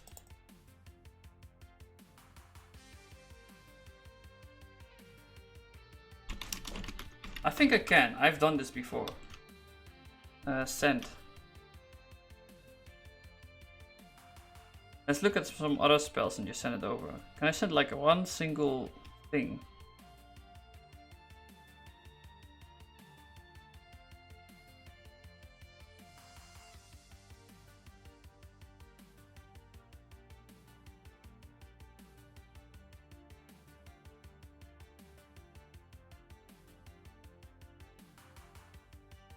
Maybe you just can't find cable or something.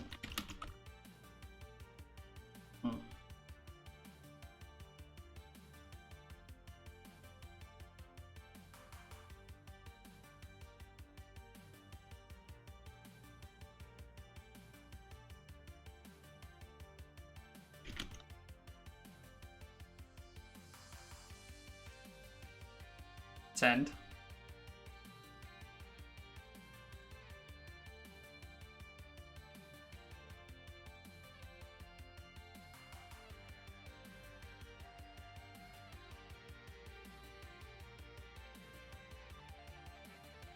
Oh wait, we'll just gonna look at the other project then. We can have it here in the make file. Okay.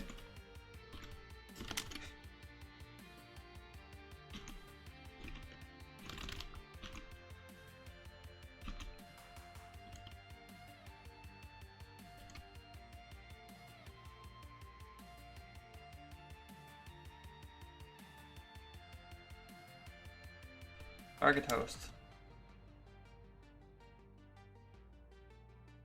Oh, this is Nix's rebuild, right?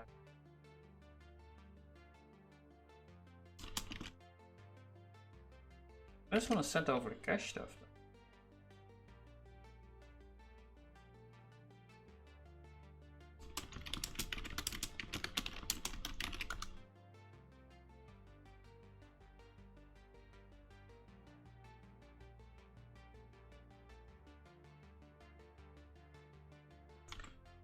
Well, it is already built here. Why doesn't it build here then? It's fucking weird.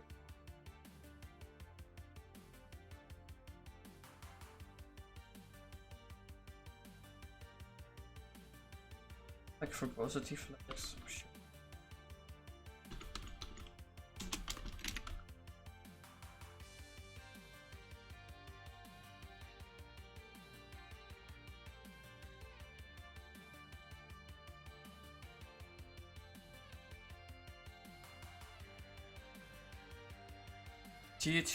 GHC can't find a package there. But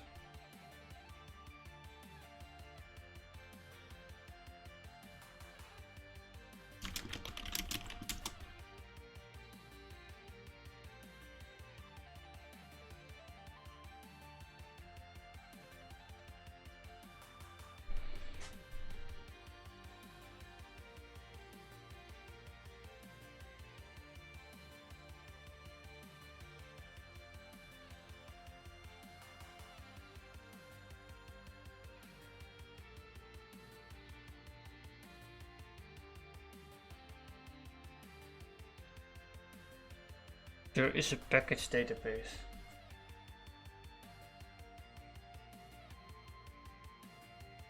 Make sure there is a package database. How do you make a package database? I send it over, but it still doesn't accept it.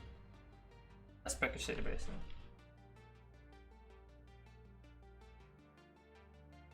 Kabel.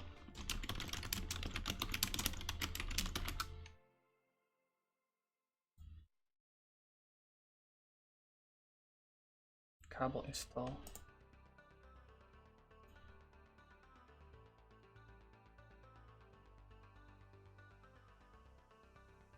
Oh.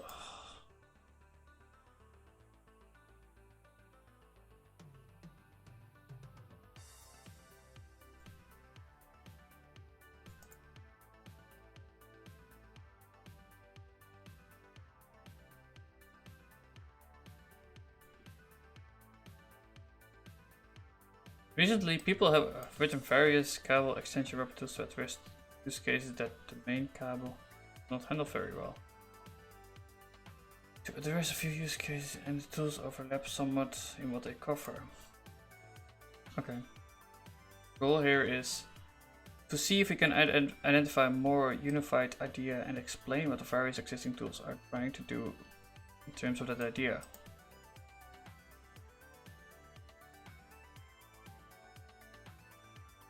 Like, I'm not even working. Kabel configure. Let's just run that, see what it does. Kabel is like really weird.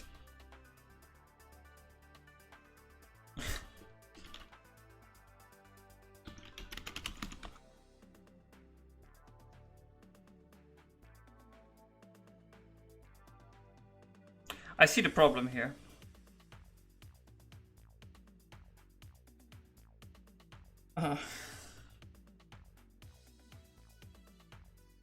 I want to configure Cabal, but to configure Cabal I need to enter the Nix shell, and the Nix shell wants me to configure Cabal first. Cycle. I'm not sure how like important this is. I think it always has complained about it. But like it's failing straight after that. I'm gonna delete that environment too. I think that's an issue. Wait, there's an environment at temp. That may be the problem actually.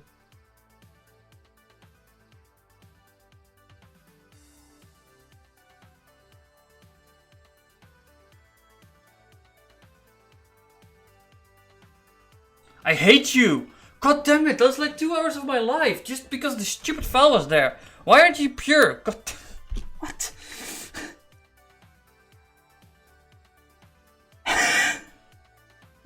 I hate those DSC environments. I should just like make a script that constantly is looking for them and kills them all wherever it can find it. What the hell, man? Ugh. Okay, well we have it building. Just don't ask. The Cabal tool is so to use.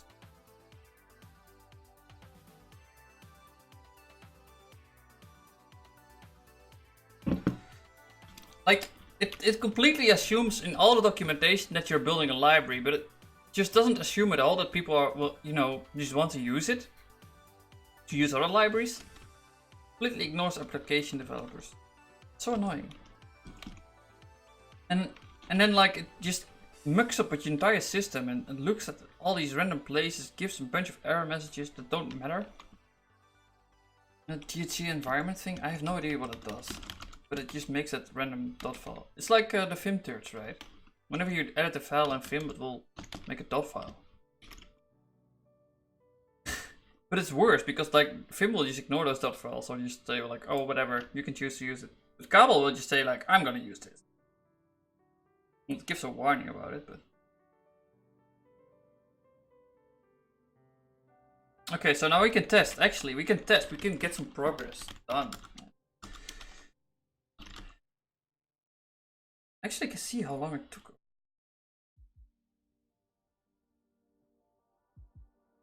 Like, this streaming stuff is also really good for hearing how long you're just busy with certain tasks. Maybe you know... Well, having the data is nice. I just don't have the time to analyze. So. Whatever, man. Whatever. Anyway, we're gonna test this out. I think it works. And then we're gonna actually build stuff, man. We're gonna have progress. It's gonna be amazing. It's gonna be like fireworks. And there'll be like a party. There will be cake. Yeah. All this stuff. It's gonna be awesome. But for now, we're just gonna run this thing. It's gonna be all to roster.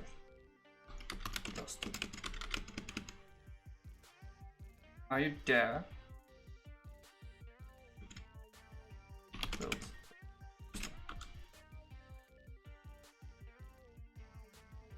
I am God. What we have here is the entire app. Alright, we're just using the body. Let's see, let's go to the roster.page. Body. Yeah. Right? So we have a body.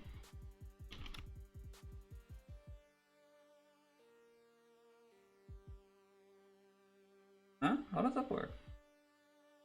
Other than constraints. Good for you. What is this, huh? Oh, I didn't know. Wait, the other one is finding this. We're running different versions or something. Weird. Let's fix it. Review. So this thing just warns you about this. I don't think it's enabled by default, but it's really useful because it will just tell you whenever you can remove a constraint. And removing a constraint makes the function more easy to use in other places. So just makes your code more generic for free, basically. Because you remove, you know, code, and you also will be more flexible. And that's MTL style stuff. More MTL style stuff.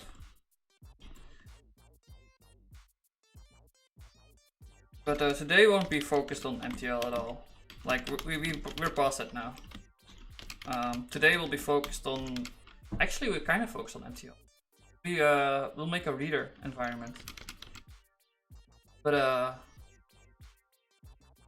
today everything's gonna work. What to do?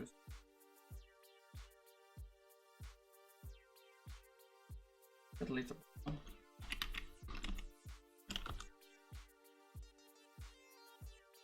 What did it say then? Redundant constraint, mono.jsm. I think I call it. Oh. It says it can delete it, but it can't. Redundant constraint, mono.jsm. Now you want me to deduce it. Gratuity. This is really weird. Maybe it got confused.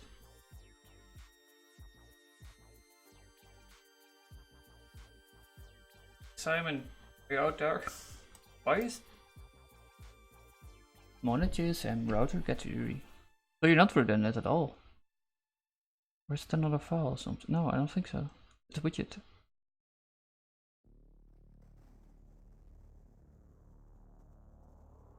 Yeah, you're saying I can delete mono.jsm. But once I do,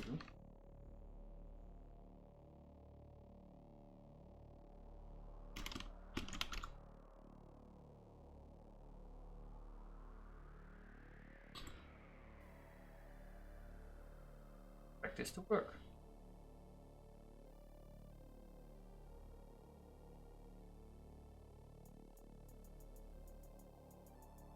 That's broken, man. You know, like file a bug report in video format. That looks pretty broken to me. I'm just gonna disable the warning then.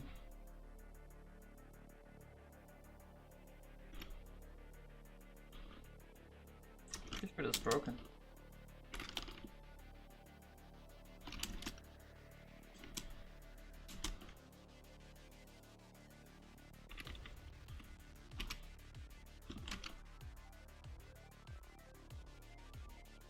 So we can disable warnings per file. Well, we can do a lot of. We can change the language per file too, but options DHC, I believe. I always get confused with this.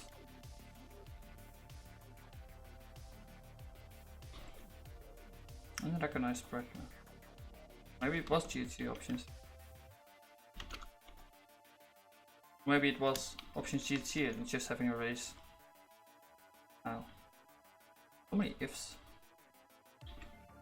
But I'm really happy about this. We basically fixed pre-rendering. We just need to deal with state now. And that should be trivial.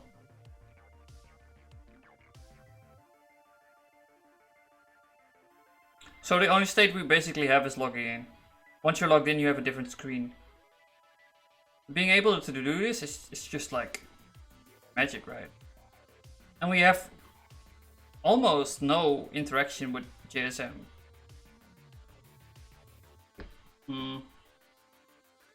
So my evil plan for logging in is we'll give a maybe auth grant or maybe initial environment or something, and then we'll just use the pre-render thing, right?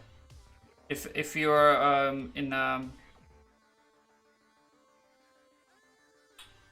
you're in the one case where you're pre-rendering, you just return that maybe thing as pure value, and in the other case we'll just look up from the environment. Actually, if you're in the one case, you will render to the DOM in a block, and then in the other case we're gonna look up that block. If that makes sense. So basically you're gonna hack the document. It will be trivial. Well, the difficult part will be actually hacking the get by idea, but I think it can do it. JSaddle. And now we just need to get the content out, and we'll throw it to ASON. But the setup will be basically completely type safe pre-rendering. SSR. Oh, it will be cool. Yeah, we're gonna do it now. So happy about it. So happy about it. This is the big uncertainty. The other kind of uncertainty, which you're probably gonna figure out almost now.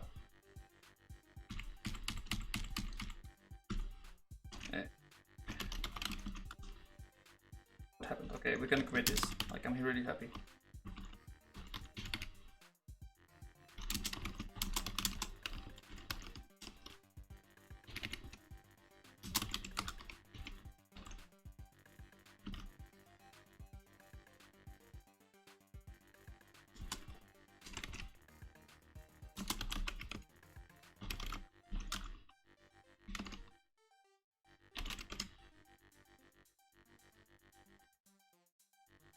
Okay, gamers, we're gonna do it.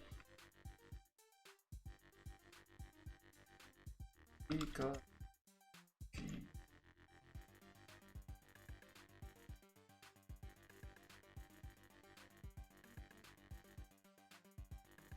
build. Oh no, I'm going wrong way. Content X. Content. No, that's front end. Oh, it's not front end. Roster. Build.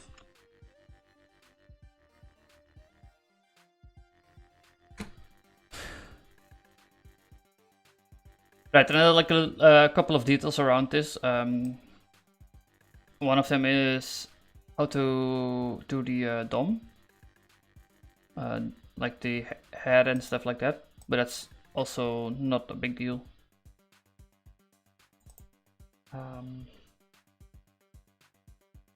Let's see. Reflex is expecting to be placed inside the DOM. It doesn't want to render HTML text itself. I'm not sure about this. Maybe it actually can do that too.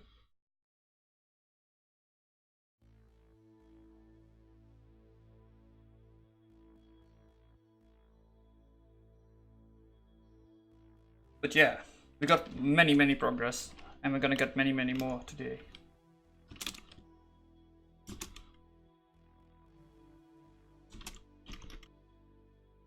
So let's see, let's make a design. Body, now expecting no arguments, but it's gonna get the initial auth grant. And it's also gonna get the URI. We're gonna make a auth init. I think it's called init or something. And this is the initial common app state.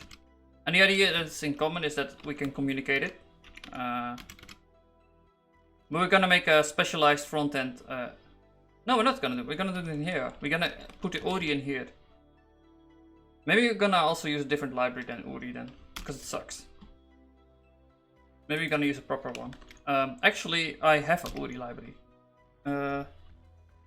Network. I contributed to it. It has lenses.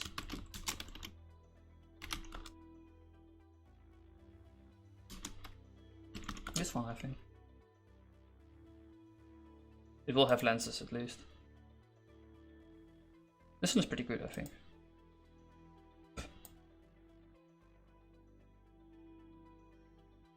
Same interface as all the G2, but it's implemented in Parsec. But then Redux library, blah blah blah. They're still using strings though, that's kind of annoying. Bit of a problem actually.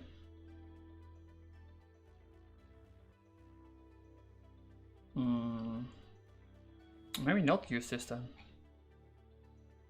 We should find a good URI library. This one is really all over the place basically. So maybe we should use this then, even though it uses strings.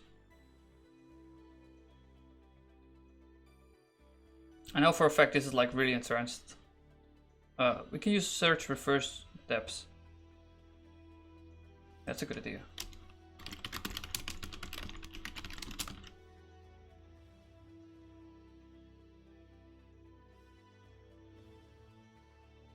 So actually picking libraries is kind of hard in Haskell. The quality varies a lot. But, and like, I would totally recommend people to spend time on this if you're using it. Just spend an hour wandering around libraries, it's fine, right? Okay. It's gonna be kind of annoying to change later, but this is 290 reverse dependency, so that's pretty fucking good. Let's see if we can find anything else. Maybe it has more. Uri has 6. Uri byte 27, and I hate this one. Like just from using it, right? This is the one we used before. And it's like faster, that's true. But I don't care. Like if the interface sucks, then I just don't care. And this sucks. Like, it's confusing. I don't understand what's going on. In this, at least I understand. It's just a plain Haskell 98, I believe, even.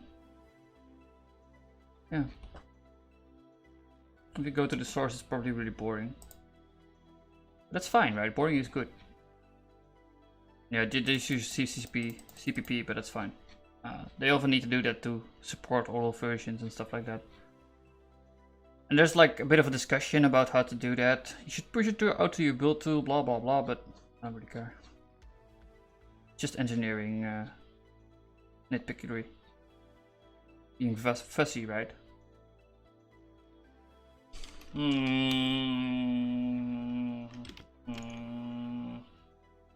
Girl Max. Yeah, you're fine. You're fine, man.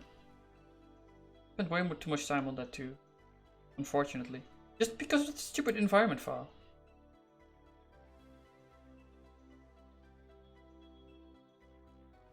And the thing that annoys me most is that it's not even Nick's fault, it's just Kabel's fault for trying to find files and shit on the entire file system. So the thing Nick should do to isolate us is basically make a C root. Actually, we may do that. Like, it would make that builder a lot more reliable. So a C root is like kind of a bit like Docker, except only for file system. And that's good enough probably for Kabel. But it's the second time I'm getting hit by that file. And you saw me try in the beginning try to delete it, but I didn't realize it was outside of the project folder. That's the thing that got me this time. But yeah, it's done now. Don't stress too much, Happy. We're gonna use this one. I've decided. And we're gonna fix actually, they have it now, and we can get rid of contrib.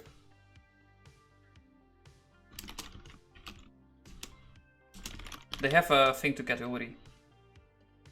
No, not contrib. Core. We need to vote for core. So Google works based on votes, right? Every time you click a link in Google, it will give it an extra vote too. So you have the page rank. That's one way of voting, and another way of voting is just clicking links. Users clicking links. And if one link gets clicked a lot, then it gets pushed up into Google. If Google thinks it's important, like Google basically works by, you know, giving more specific, like giving results people care about. Not the truth, but just stuff people care about. That's why news also gets high up into Google, because people care about news for some reason, even though old is much better for you, long term at least.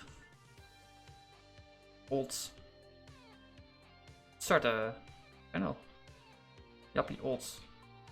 Only talk about old shit. Like Leviathan. From John Locke. Puk. What am I doing? What am I doing, man? I'm looking up that in build one location. Ah, this is fine, but it's text. So yeah, that's the issue we have then with network Uri. Maybe we can find network Uri text.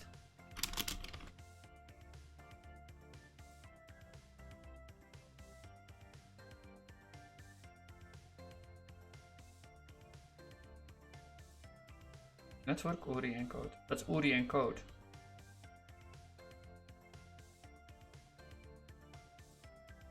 Text.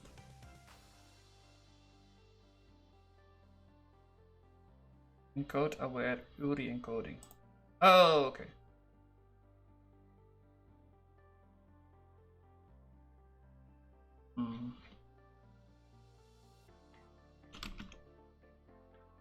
Yeah, like Google also wants you to use that. And Google is quite often wrong about the case of this, because not a lot of people care about Haskell, so Google's algorithm are a bit broken, like biased.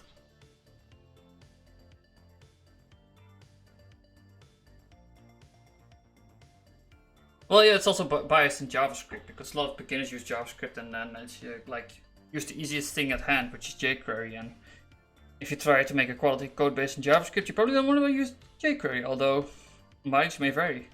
Expert use jQuery can be like a dagger.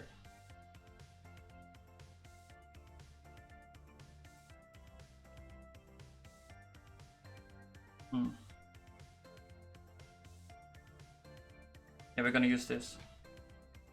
We're just gonna deal with it, man.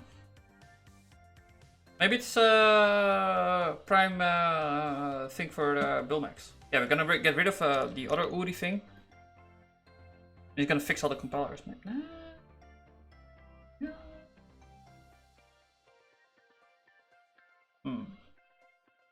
The thing we try to get out is the company name, but if you're logged in, we already know it anyway.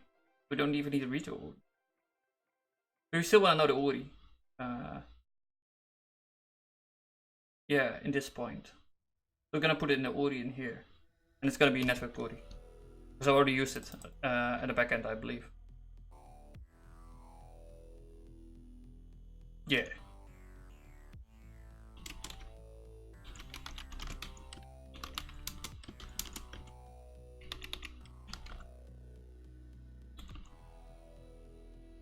So our entire front end is gonna be... Right, the body is gonna be a reader that can access this thing as dynamic T initial. And we're gonna fill it by either reading from the... We're gonna read it with the pre-render. That's gonna push it into the dynamic. And it's gonna be either in the body itself, right, as a JSON blob, or it's gonna be the pure value during pre-rendering. And the pure value will also render it as a JSON blob. So, okay. Design time, man.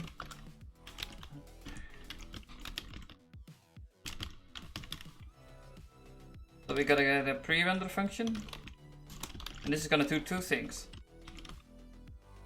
First of all, it's gonna give the pure initial, and it's also gonna render initial as a JSON blob. Second one, read initial, and it's just gonna return that. And that's gonna be on initial app state, init app state, and we're gonna wrap a run reader around the body. Okay, this is the code basically. Oh, that was easy. Body.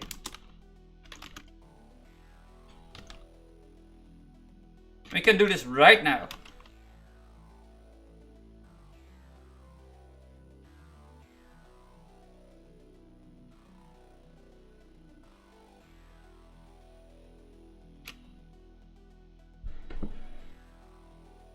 So, unfortunately, we're just gonna lose the entire front end because the backend needs to be able to access all the code in the front end.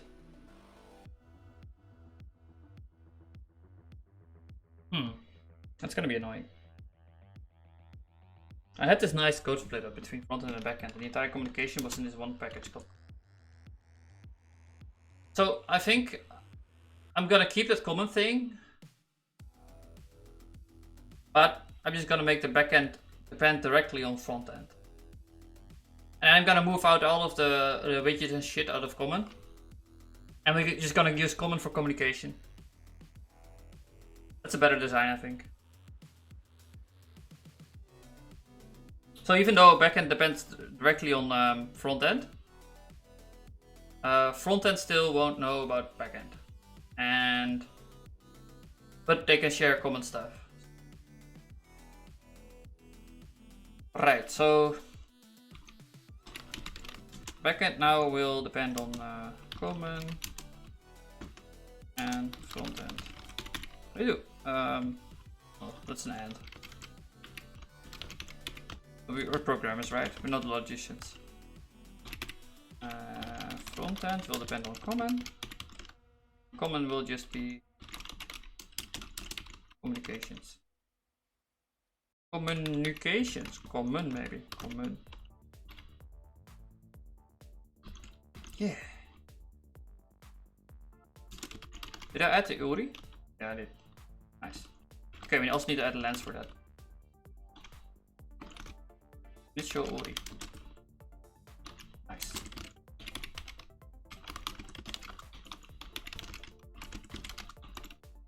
Yeah, I'm gonna get rid of that library. Well, like half considering just deleting it right now. I think that would be good. But this is the better URI. This one is just ubiquitous. That's the difference. And it's also like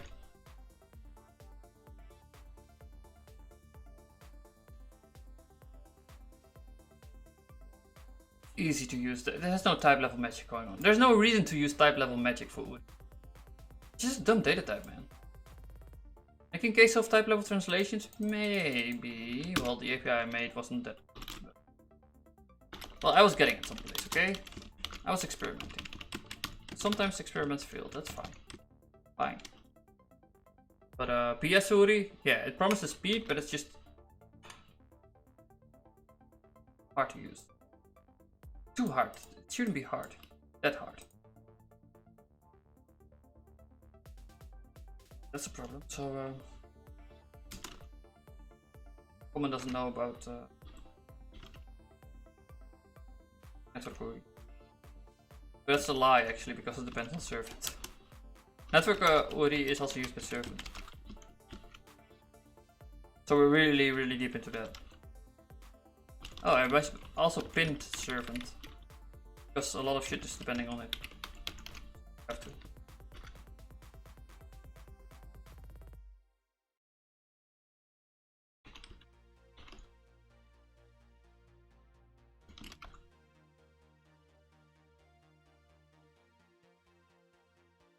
Yeah, this change will actually make it a bit cleaner. Ironically. The way I'm doing this, fetching this stuff now is just dumb. Like the page loads and then the first thing I do is make a request to get this stuff out.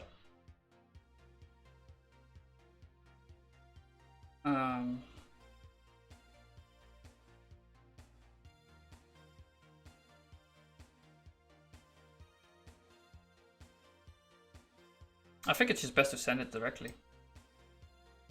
Initial data.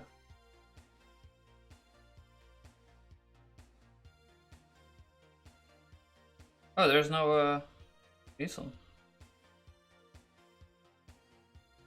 You don't know how to ASON URI. ASON can't URI? I think it's all in network HTTP types though. Orphan.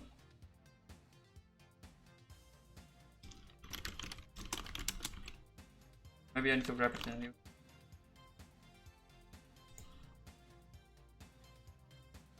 Thanks, man. Let's just do this thing. These are orphans, by the way. Orphans are bad, but we don't care in this case. Saves me a bit of work.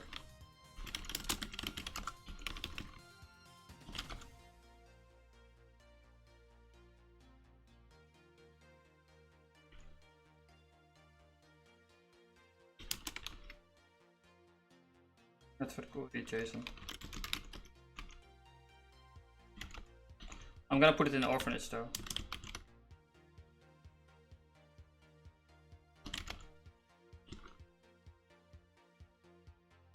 So, Right, instances work a bit different than anything else in Haskell because they basically bleed out everywhere. So if you import an instance once, it will be just like blot over your entire program wherever it's used.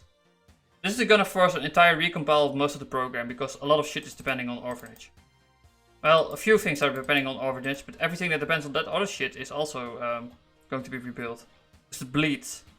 We changed the instances that are available, so a lot of things can change.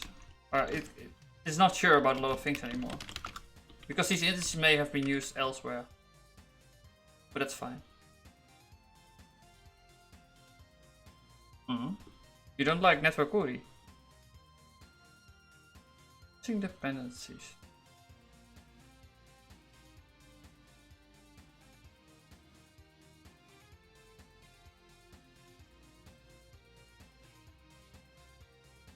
Why do you have quick check, man? What? Why do you have quick check? People over-engineering shit since 1990. Can disable test. Yeah, that's fine.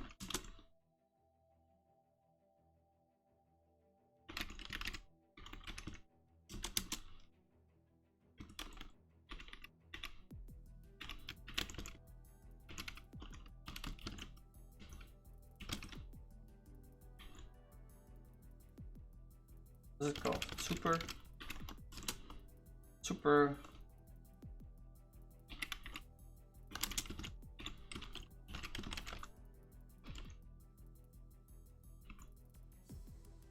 It would be nice if quick tests worked, but not have it all.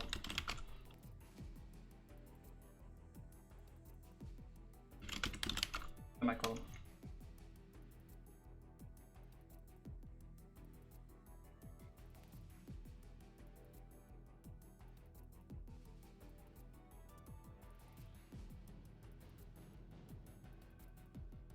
How old is that thing? Okay, we're not gonna use that anymore.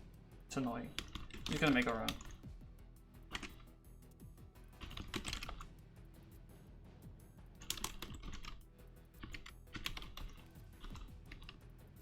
You can derive them, I think.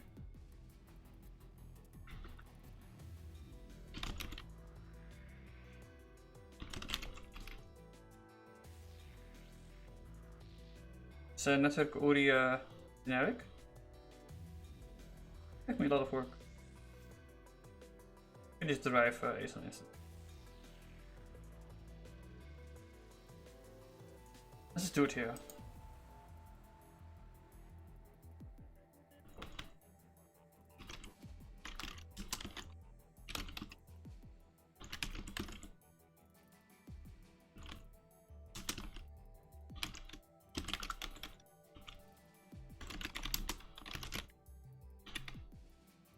Oh no, it's just an instance, right? JSON. JSON. Okay, yeah, probably shouldn't have done a dependency for this. I didn't know it was the right thing. Or generic.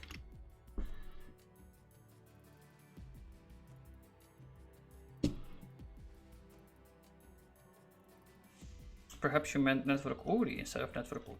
Yes, computer. I was a fool. I thought you had like compassion and love for other people. But no, you're just a cold machine. Demanding even. Demanding only cold and calculated precision. Why, machine? Why?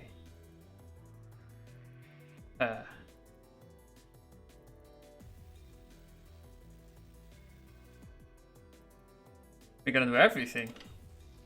Is URI auth? Are you generic too? Probably.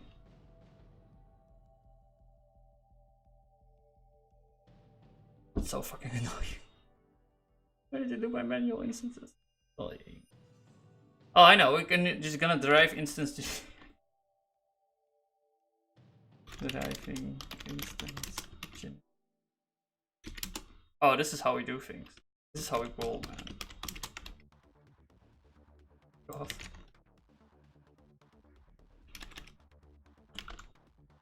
And then we're gonna do that. And everything will be fine.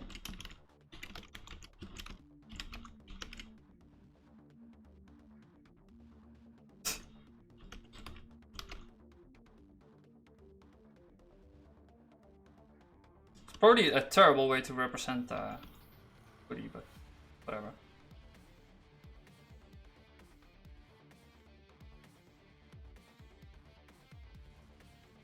Oh no!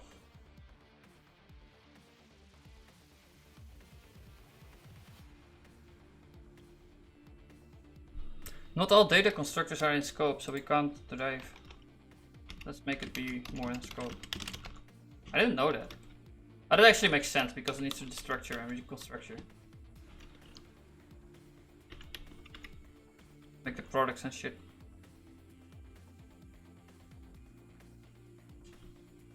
Are not all in scope. Are you telling me you have more than just this? No, I think you're just lying. That's probably it. That's fine.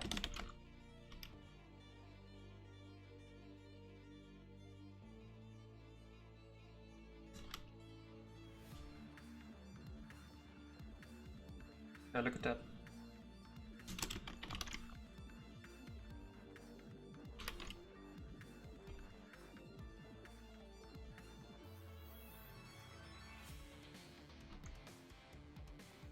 And the reason I'm doing this now is because we need to have this information. Like at both backend and front end, and I don't want to make that be as Uri bleed out anymore. That makes sense. They're just gonna be consistent now. Always a good thing. But yeah, in Haskell, even though you have types, you can make them conflict pretty hard by just using different libraries for the same thing. That's why you need to spend time on libraries.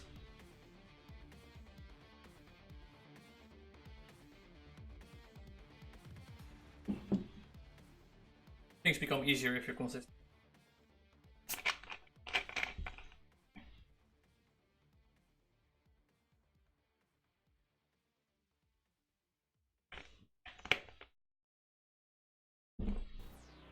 General, it's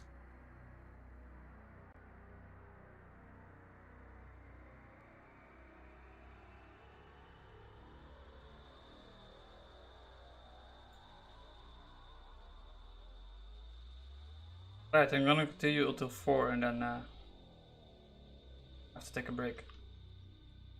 There are many people streaming now. I'm curious. Curious. I should speak better, man. Speaking deficit.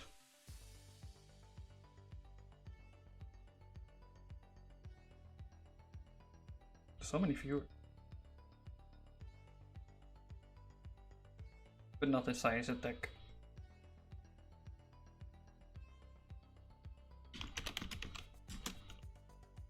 It's not even here. Oh, 20,000. Wow.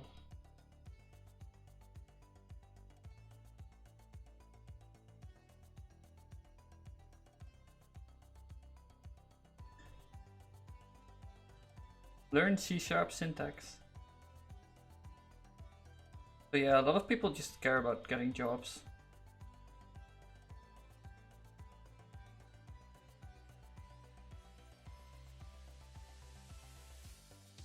Fortunate. Don't want to be hackers.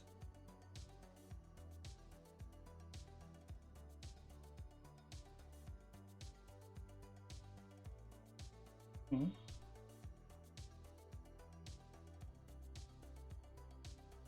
Where am I? Didn't I add myself to the category?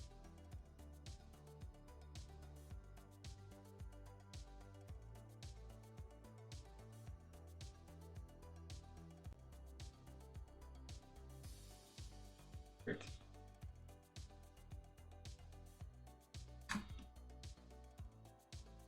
Where's it?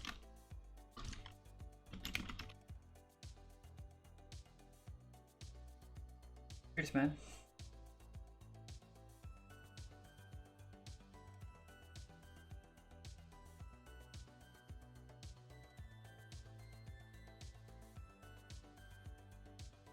Where am I?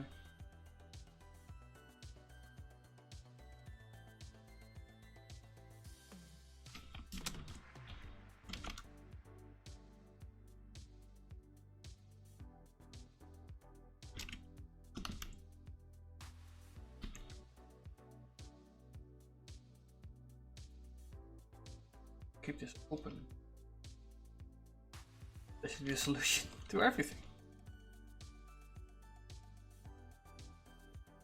So let's see. We need to make an endpoint first on servant. No, we need to. Let's get rid of the.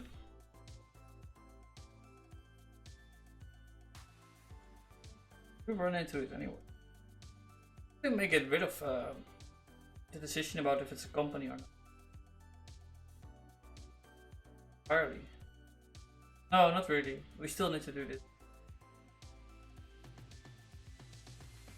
Let's first get rid of the dependency and just fix all the compile errors causing that.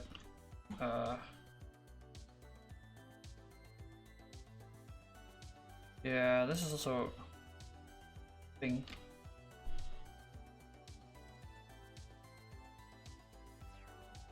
This initial update is going to be different though, because this is expecting a login.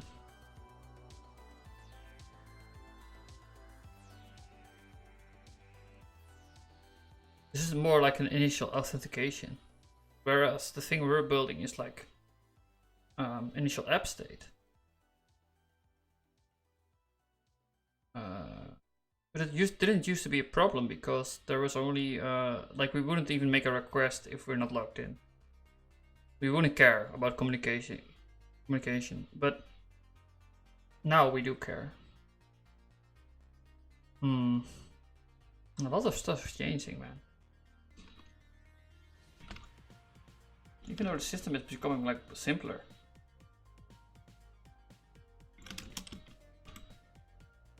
I think, yeah, it's simpler. Initial auth.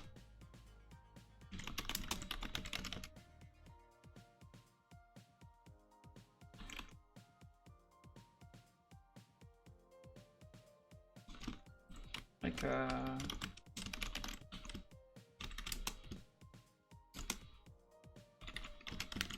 this is initial auth.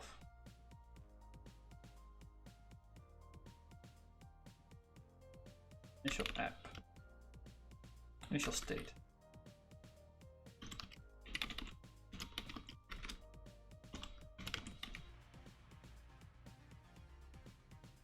How about init state? Pretty obvious.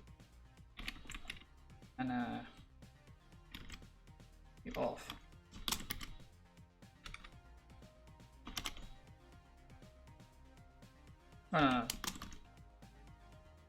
Any auth.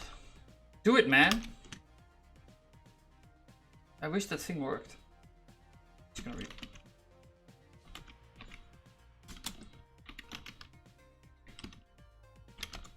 Fine, whatever, man. Just do whatever you want.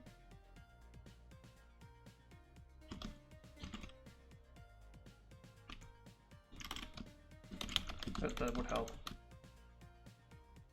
We're gonna put it in here.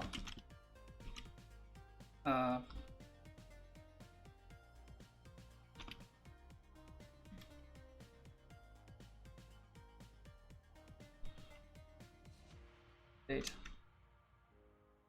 In state. Me state. Maybe.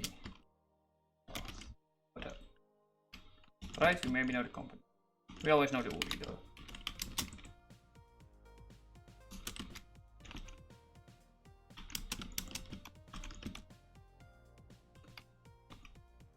And the reason we always know the URI is that we can re-rendering with the ini URI.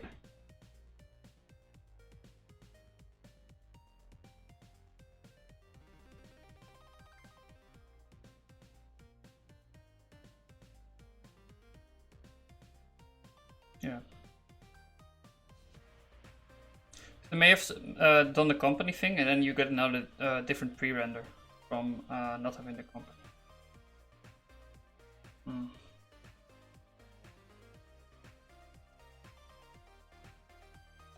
Yeah, that would also become faster. Like a lot of shit will become faster just by doing this. I think that's really good.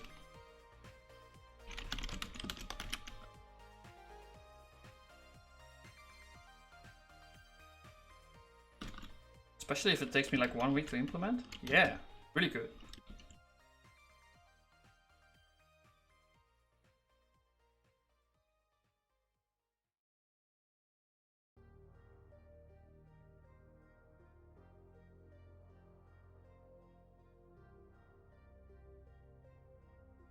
Type any author does not contain build name. Right, I deleted that. Fine.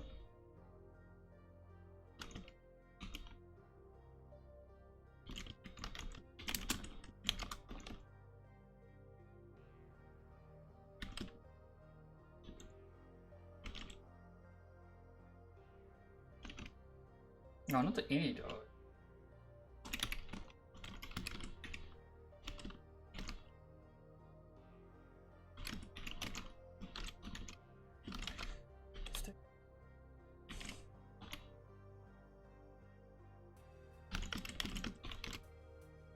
Okay, I really starting to like generic lens.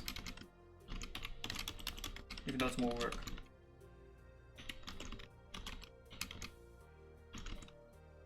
Udi. State all.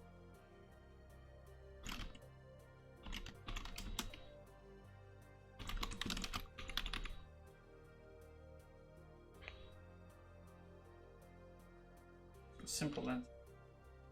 Yeah, this will be fine. You can just use prisms everywhere. We didn't even have this available at first. It will be maybe anyway, so it's... Actually, it was a grant. How is a grant different from any off?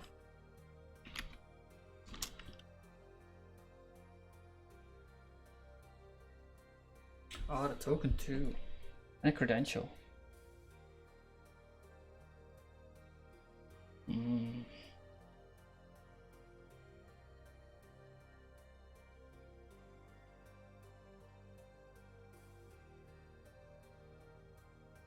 I just get rid of grant.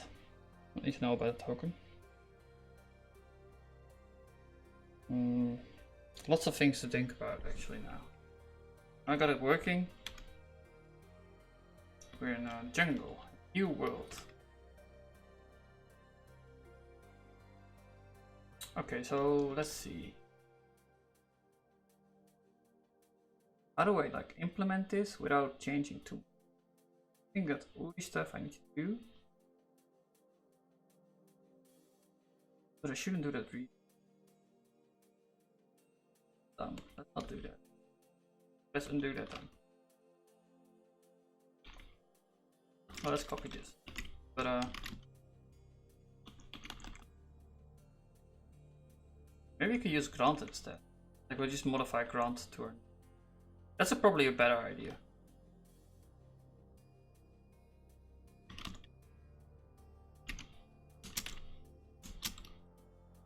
To add Uri to grant. Well, grant is also not like... we're not sure if we're gonna get a grant. But all the other stuff is depending on grant. So maybe we should just grant and modify it to our needs.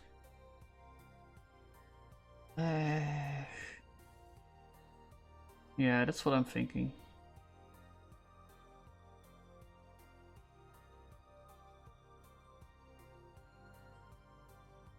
This is kind of weird, right? Because you have a grant, and in that there's an initial thing. You can't just merge these two. It seems kind of dumb. It's a nested object, but I don't want to do it right now. It's something for the future. So yeah, let's look at my design and let's think of a way of doing that as quickly as possible. Need to do that. We need to get rid of the BS already. Technical.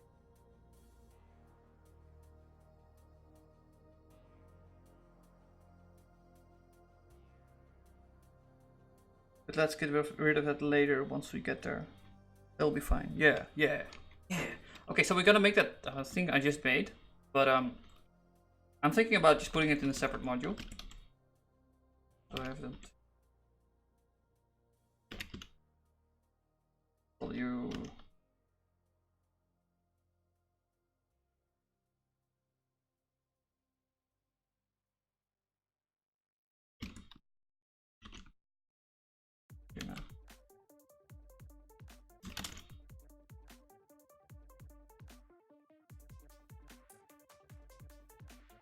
Alright. Alright, so ground is depending on init, so we can't put it in there. So we're probably gonna put it in ground from now. Ground is small anyway, so maybe an out ground, right? In a state. Like this. Yeah, this makes sense. Put everything. Nice, nice.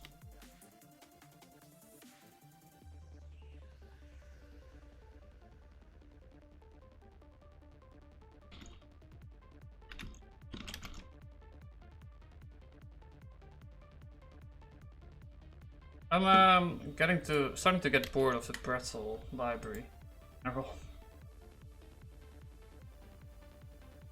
Maybe I'll actually yeah, let's just put remote shit on. Fine.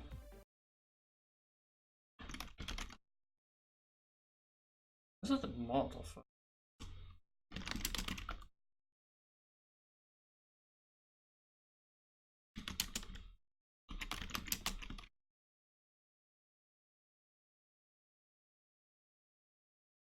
P music?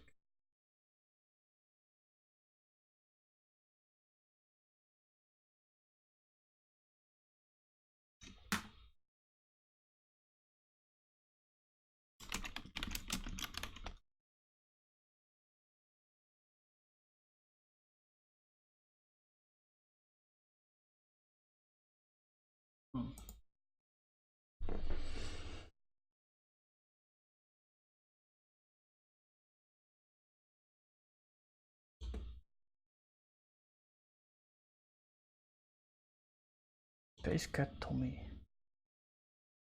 Please don't check out my SoundCloud, but please do check Space Cat Tommy. Difference.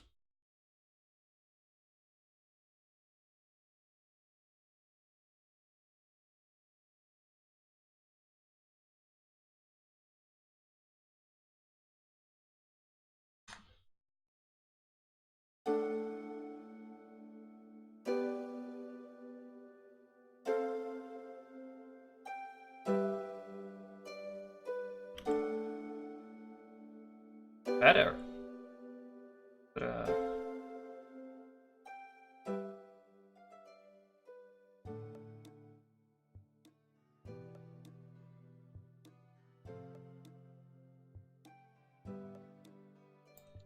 But the problem with this stuff is that it's varying in loudness. Fortunately. However, something new.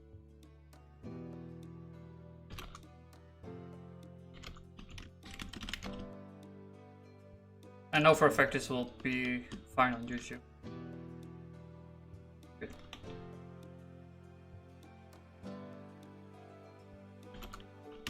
Right, not using you anymore. I'm gonna put it in here. Let's make an endpoint then. Let's look at the design again.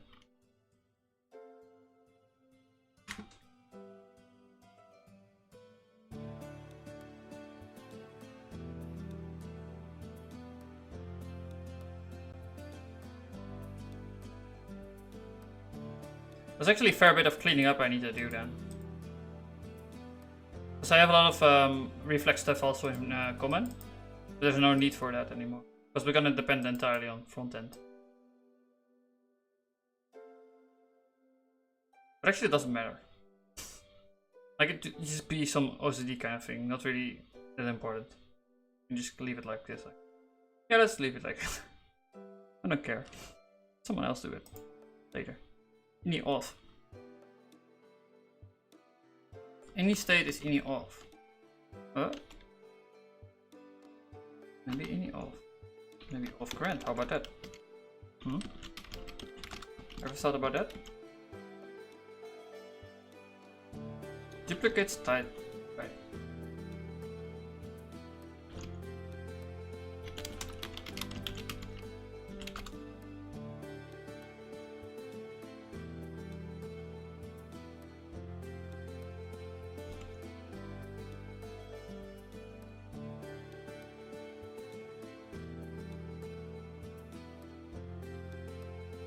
Not in scope. Type constructor or class Uri.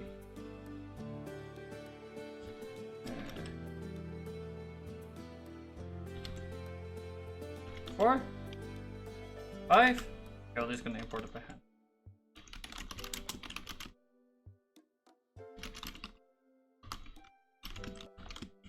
Yeah. I wish it formatted this. I used to do that. I think I broke it somehow. The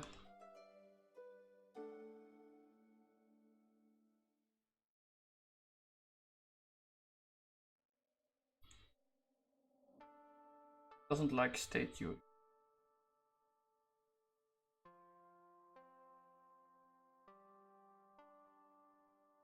Maybe because you need to be generic.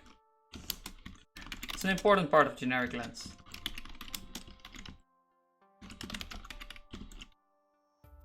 Actually, need to be lots of.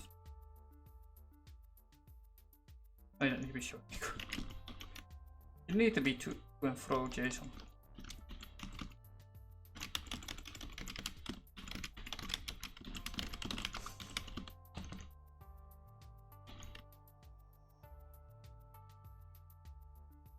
Unrecognized pragma. Again, I thought I fixed this. Okay, let's see how to do options. Options THC.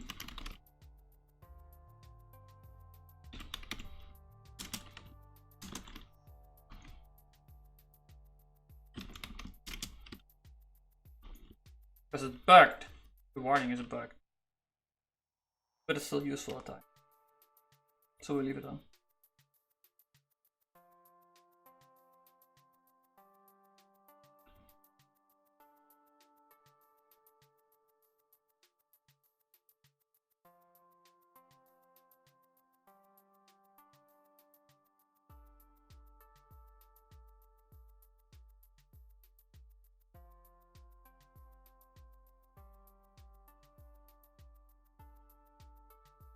Right. I want to do this, right?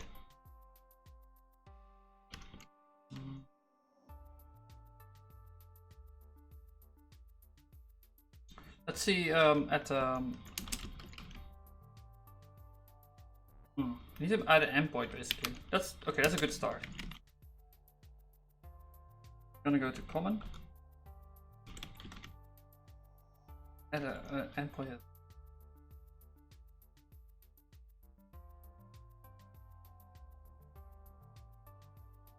Our app or something. It's not even in common, it's just a server. Like the difference is this stuff is accessible by the app itself.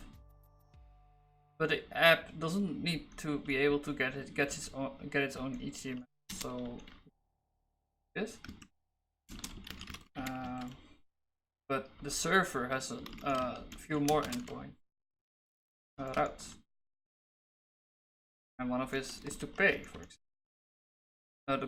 The callback of paying the webhook.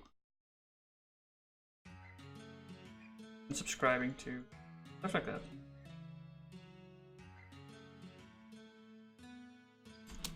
Prepend backend. I don't think I'm gonna do that. I'm gonna just do like a slash. You just want to have this be on root. This is the root thing.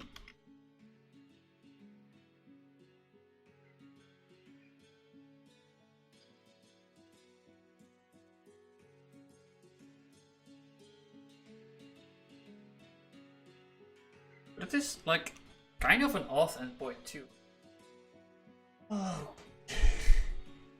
Yeah, we just need to check manually if they're logged in or not. It's a public endpoint, but if they're logged in, we want to do different things.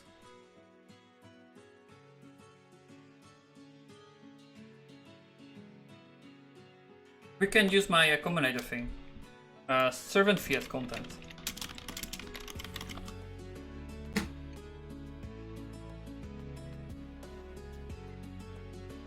Great name. Oh, my eyes bleed. Or my ears bleeding. Too loud.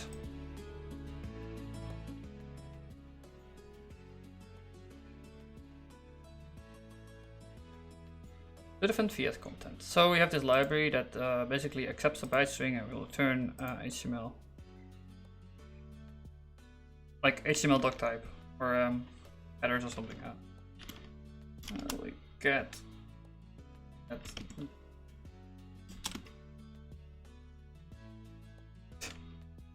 Like this. Maybe it's beer.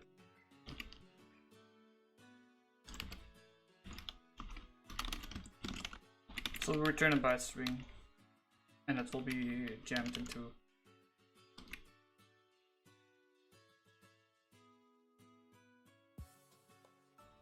Can also be lazy. I wonder what render static does.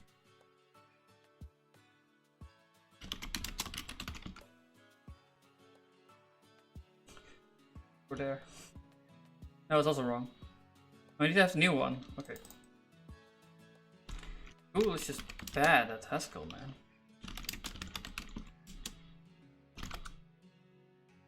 You need to be very explicit with Google, otherwise it doesn't understand.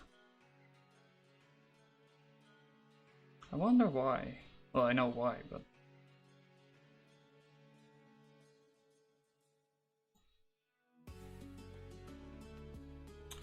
Pre-rendered, what do you do?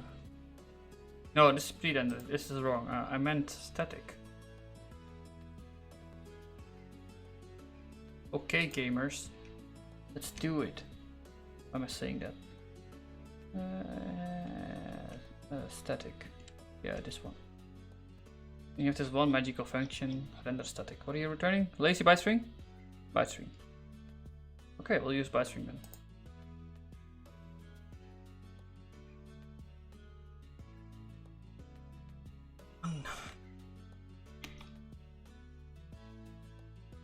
Insub endpoint.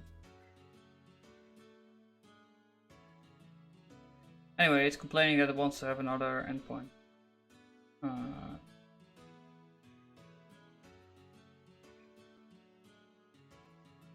In the server.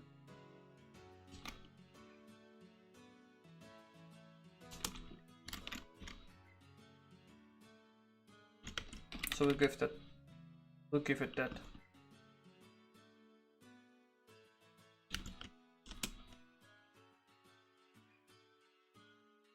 I suppose it'll just be a handler or something. What are you?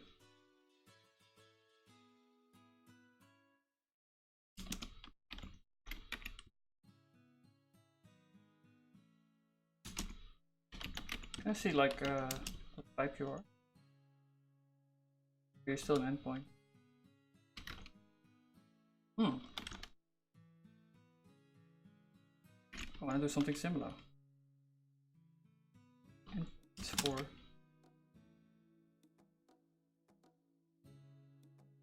We're gonna make another folder for HTML. No, file for HTML. Or like SSR or something.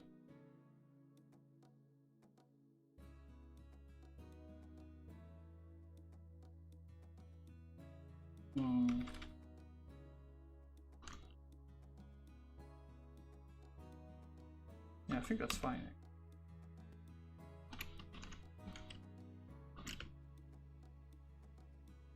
Like, that carries more entropy. But a lot of people don't know what SSR is, so maybe it's a bad name. We call it render then. But we know it's on the server side because it's in the server folder, right? And what would you render except HTML?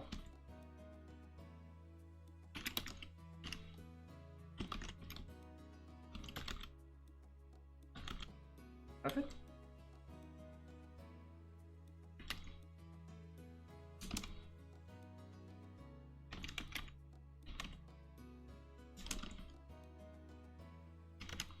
Yeah.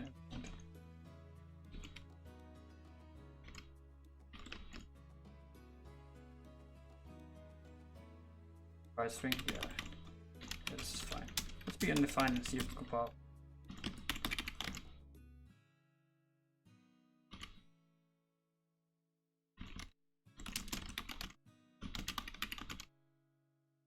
Yeah, random.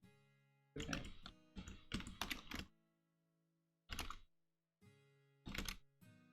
No, not SSR, you're render now.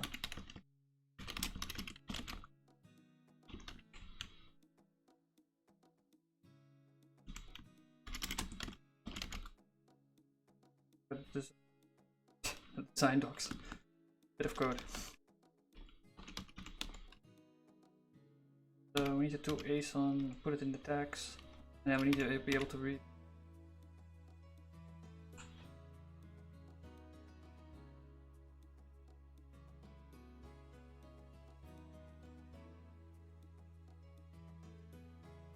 We can just put it in the body, right?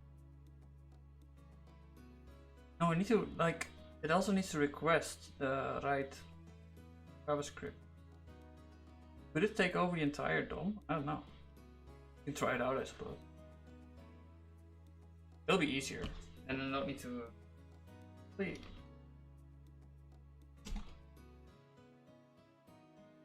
No, we'll see. Like, if it doesn't take over the entire DOM, we can just remove the text. Not a big.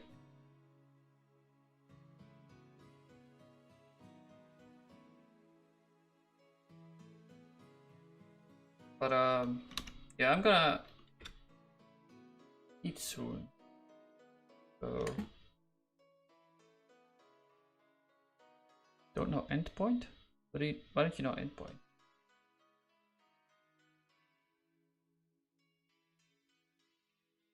Don't know about endpoint.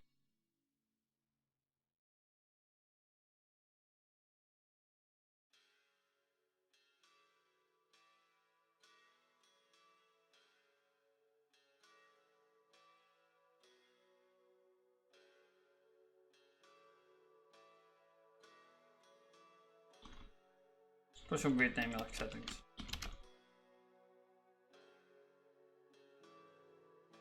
You don't know about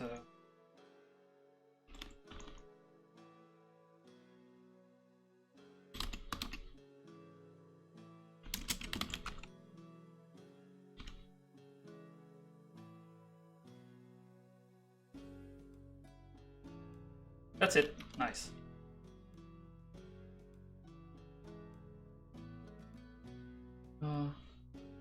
Lens.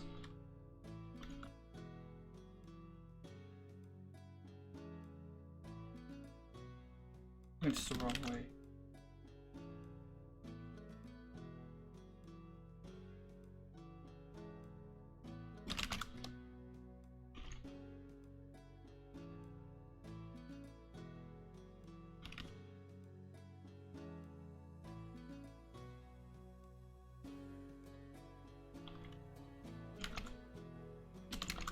Nice.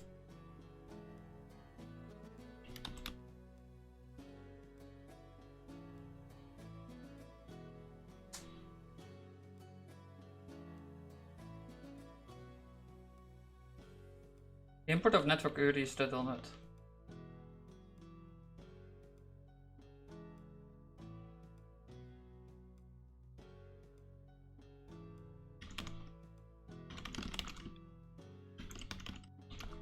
This is like just to see if it compiles, right? We need to make this module compile before the other one compile.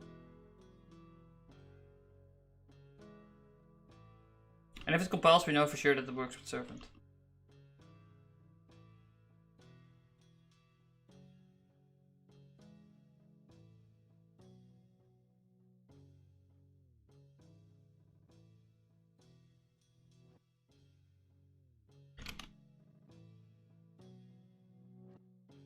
Alright, that's the thing.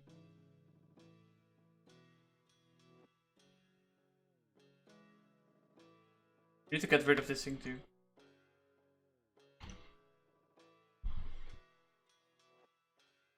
We're gonna always be a web server.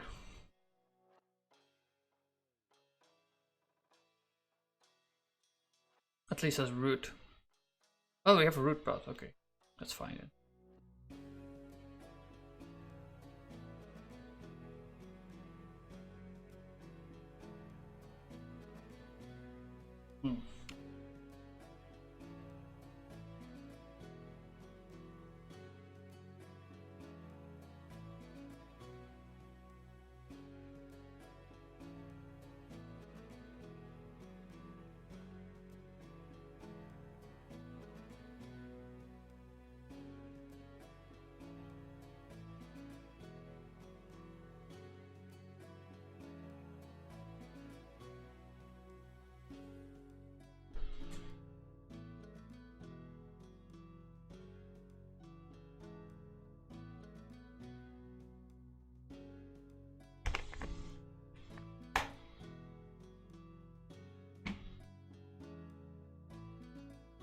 Writing lots of code, man. But we can depend directly on frontend now because we need to render the app here. Oh, that's just it. And then we just need to figure out that that stuff I wrote down here. It's actually not a lot of work to do this. Like this is the dependency change. Okay, whatever, man. It's just changing the one line in packaging. The backend doesn't really matter. Like the backend, I know for a fact that most of the shit will just compile. So yeah, you go depend on frontend, man. It's fine. I don't think there's anything I need to configure either in default. It's just which works. Awful. I may have some issues with like test and experiment, but also not a big deal. I can even delete those too.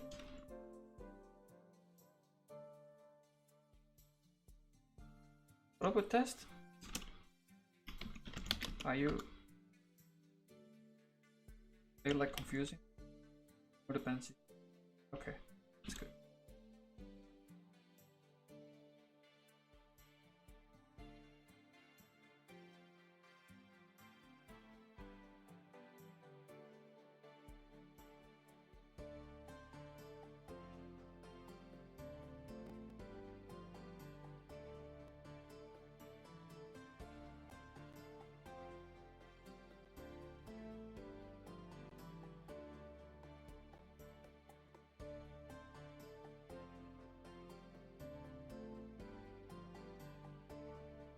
Wanna like stream Isaac?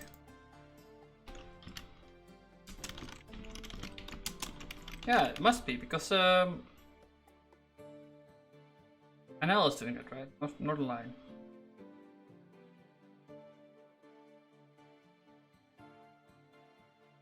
Do it.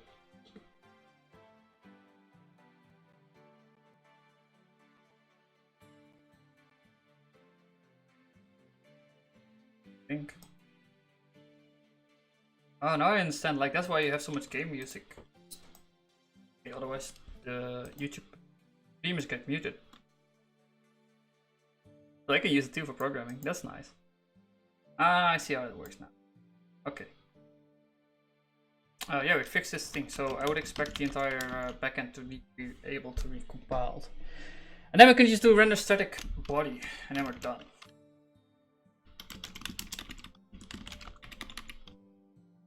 That's it. That's all there is to it.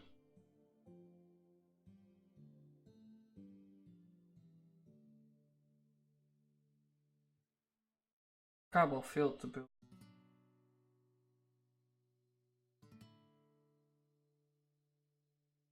Yeah, just being confused, right?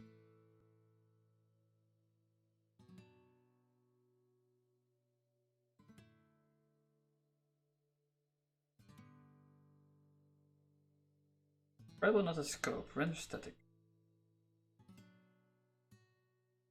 Do we have it? We have both of them. Little command line.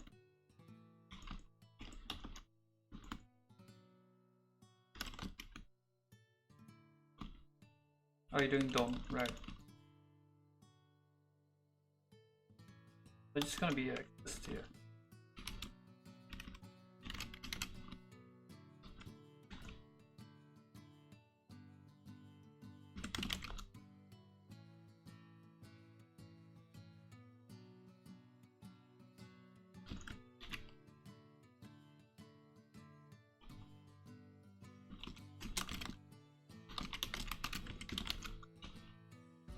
We can have geek.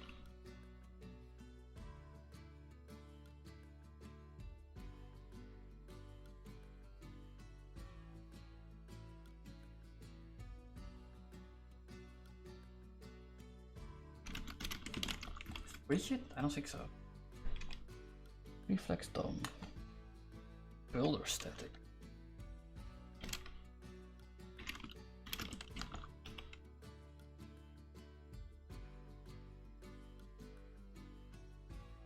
The body is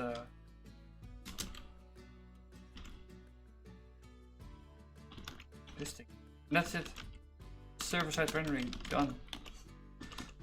Well, at least partly. Like we don't do the stage yet, but we'll get there, right? Like I have some pseudocode around that. That's also trivial. And we just need to modify the use cases of Yuri initial app state for a bit. But this basically involves deleting a bunch of code. So that's easy. We just spent like 3 days in compilation errors, but for the rest, done. I'm pretty happy about that.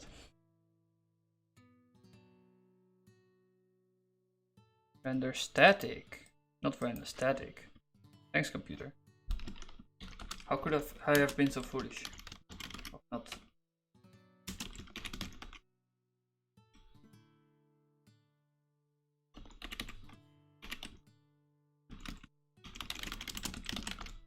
Oh, I'll do that.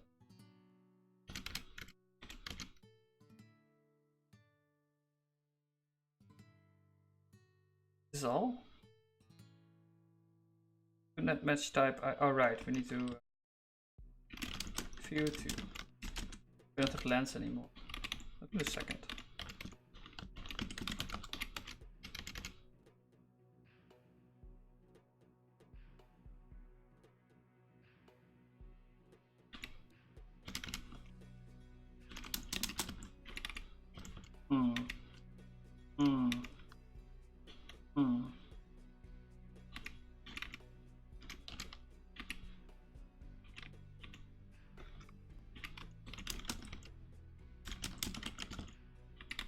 Nice.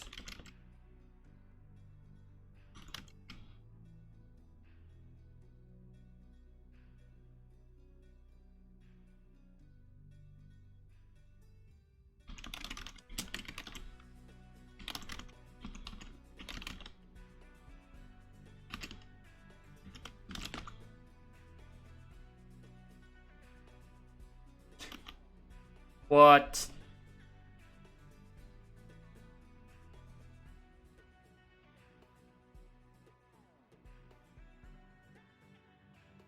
Voice server.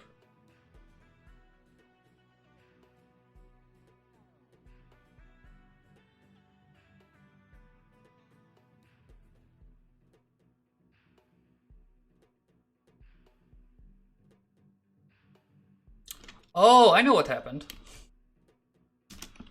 I upgraded or something maybe. HTTP that cookie.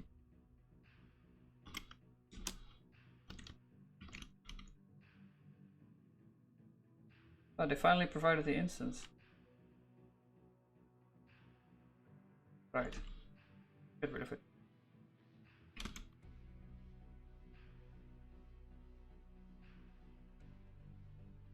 Wait.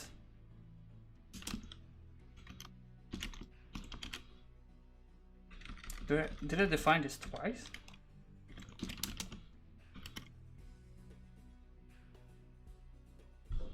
No. Weird.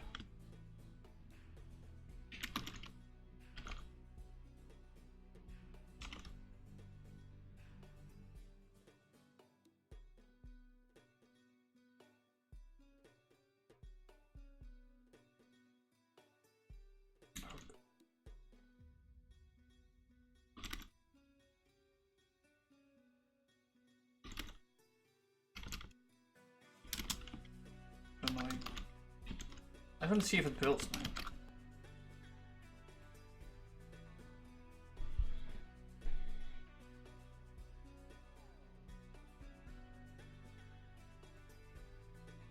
Yeah, we're getting there.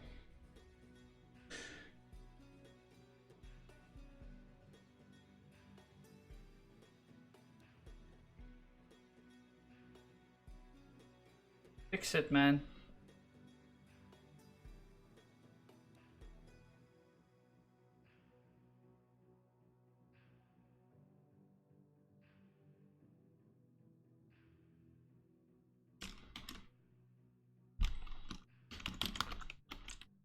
Instance.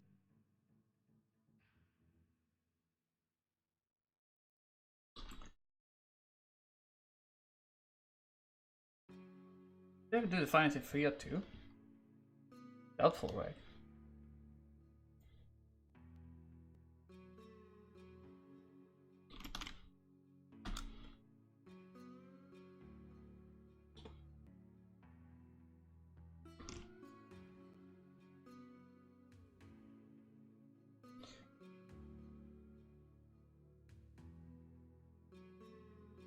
In cookie? No.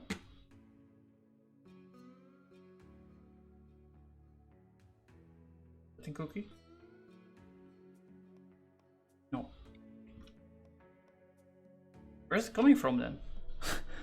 How do you find this? 2 HTTP data website cookie.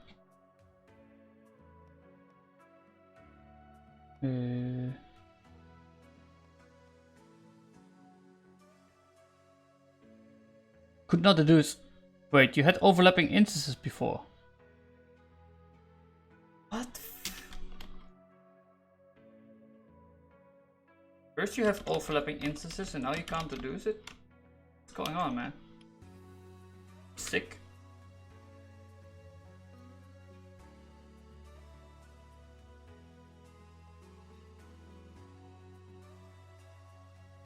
Maybe it's like the find in a cycle or something.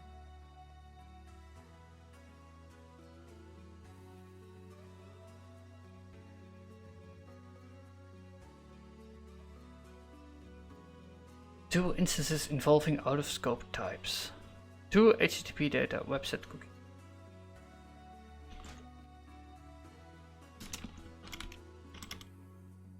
Right, that's the problem. So we have it in no,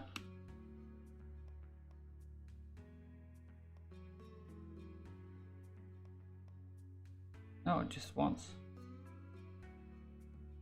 Maybe the servant also defines it. Yeah, that could be the case. Oh, that's probably the issue.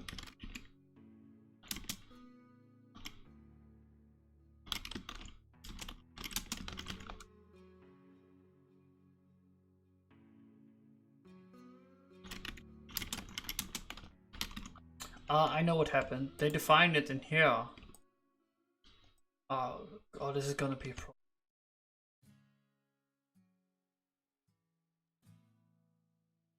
They're gonna do the same thing anyway. We're just gonna do overlapping instances and deal with it later. I just want to see if it compiles, okay?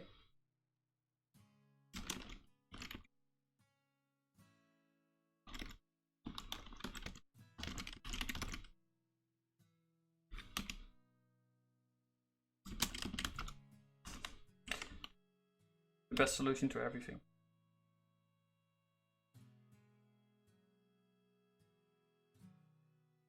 Overlappable. Set use per instance.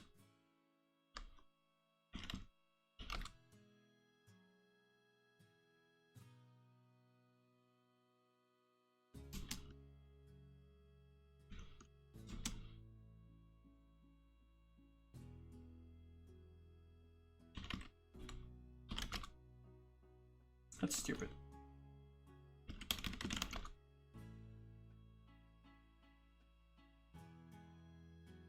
What does it mean, overlappable?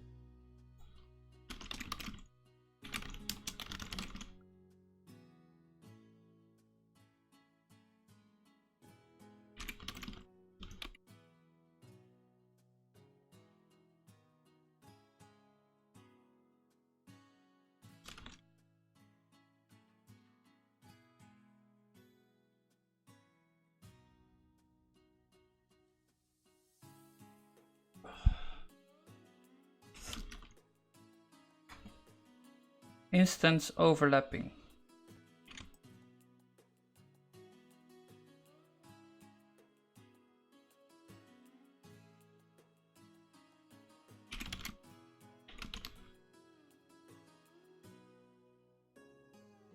Losing the instance resolution by allowing more than instances.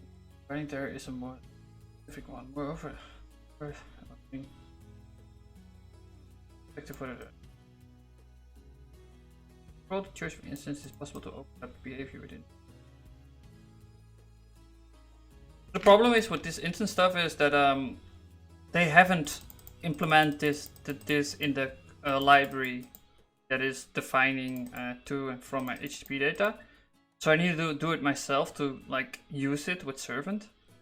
But they did it in servant auth for me. The problem with servant auth is that it's only server side. If I depend on the client side, I'm getting into trouble. So I need to make this overlappable or something. I don't know. I don't know what I need to make this, but I just need to tell it that I don't care how you do this, because I don't. Servant out has already figured out how to do this, and it's pretty obvious actually. There's only one implementation, and I think I copied it. So I just need to say to the compiler, I don't care. I'm not even using these cookies, right? I'm dropping them immediately. The browser is using the cookie.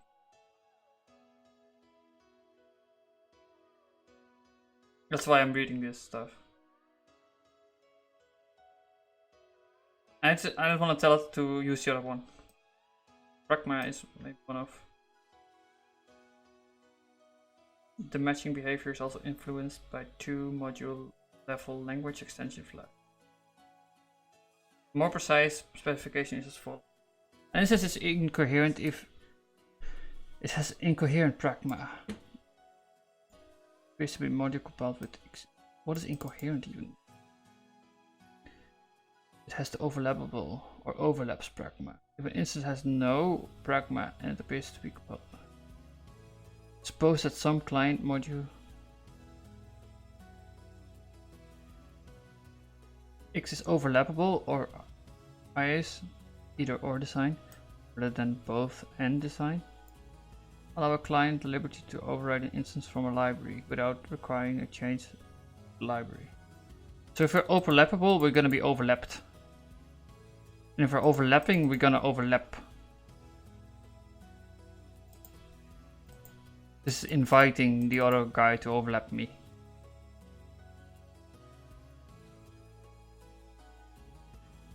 But if it's like, if they're both overlappable, you're probably gonna run into trouble. If they're both overlapping, you're gonna run into trouble.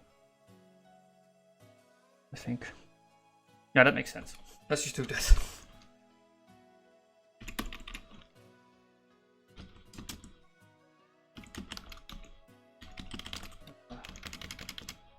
Haskell, man.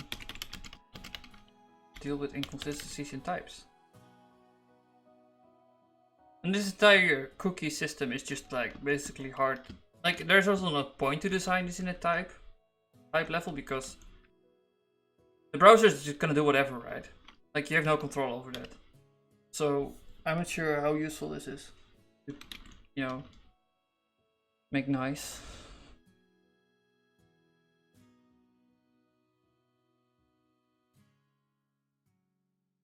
Do HTTP data web set cookie. I fixed this. I should make it overlapping instead. Whatever. Just do whatever you want. I don't want to have it be overlapping. I want to have it overlappable. But if this works, happy. I don't have it 2 anyway. I don't need 2. Let's see if we can get away with this one. Maybe just copy both because of... I think I only need to do from.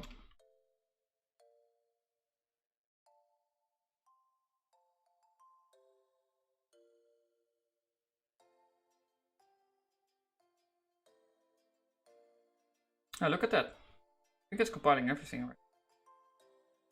So we only needed to have from. Well, it makes sense because of the client. And now we're not gonna run into issue. Which is amazing. There, we made our code better. And we're still consistent. Overlapping instances means inconsistency. It's really bad. But let's test this out. I'm gonna add logging though. I wanna have a debug log.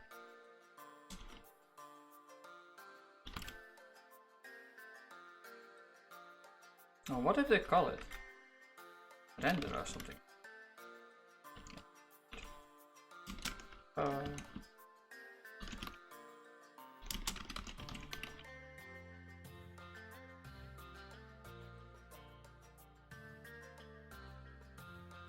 Not find module network orphanage. Can't find module network quality. I think I added it right.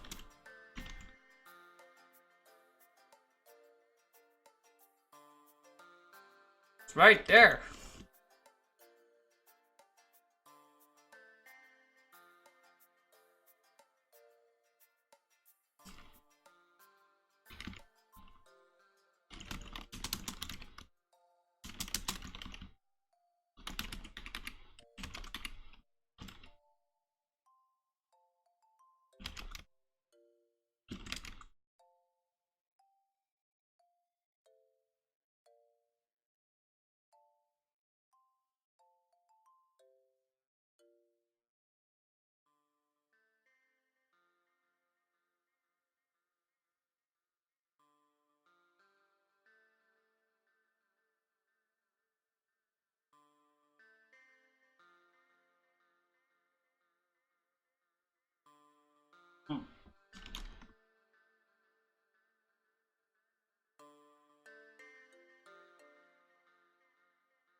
So we're building it now.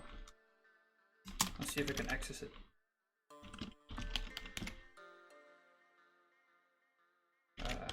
Stage. I need to make it run. It's running. Make it run.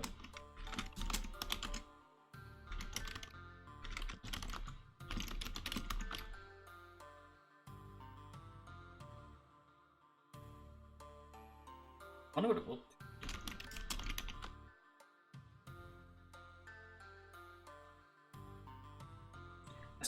I still think I'm mounted within the API.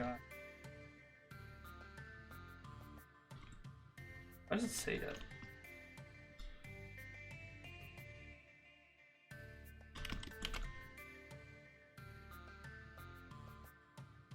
Maybe it just had a hole or something.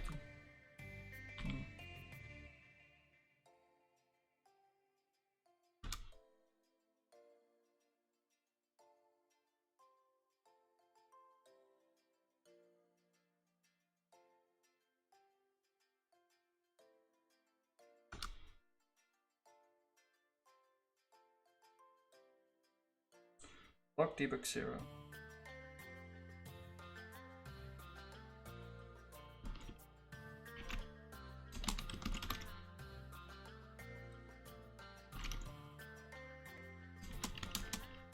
I'll just do slog so we find it.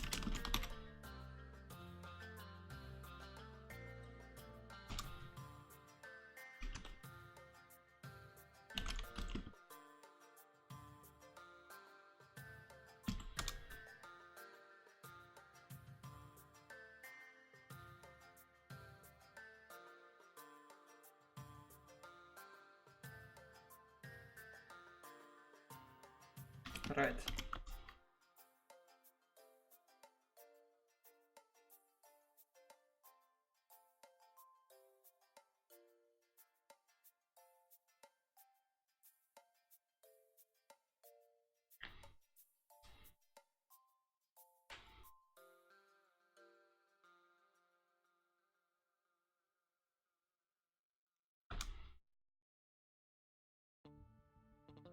Okay, let's see.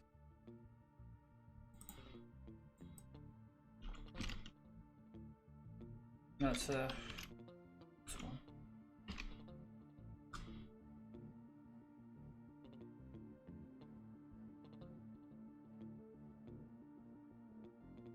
I wonder where it's mounted on.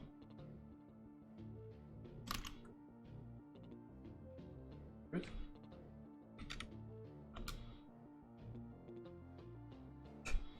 Oh no, it needs to be a...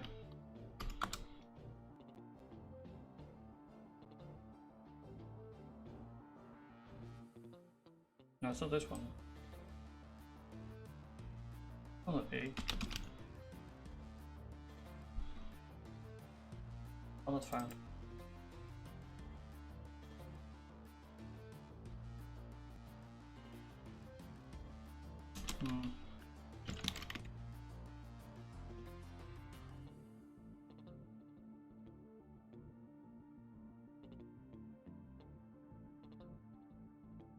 Let's back and see.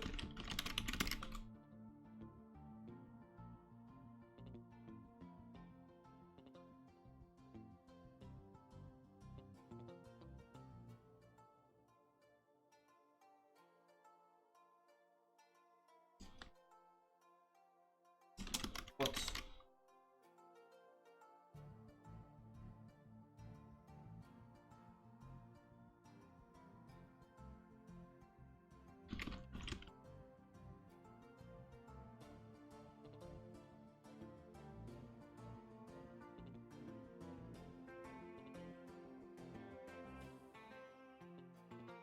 should be slash, but we're not finding it.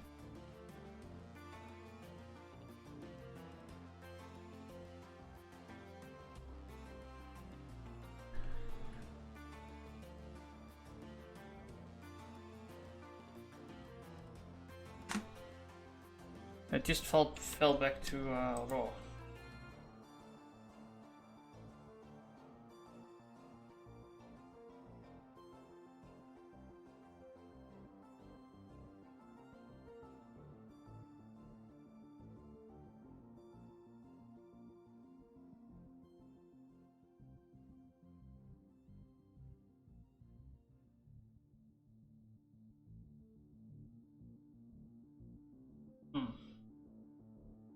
I don't know.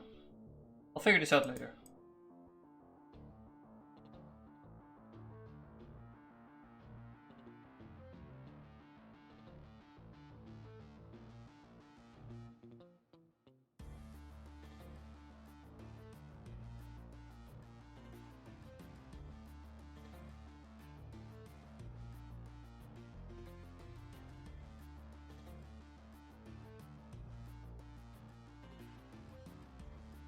Service the API.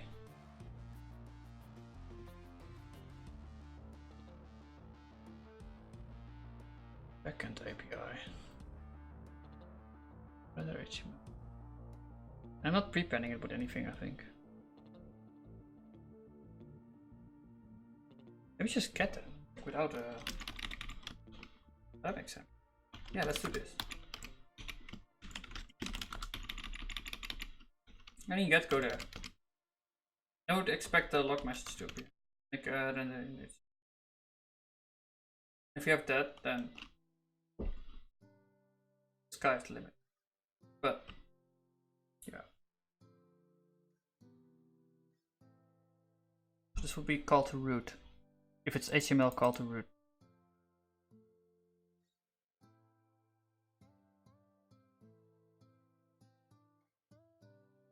SSR entry point.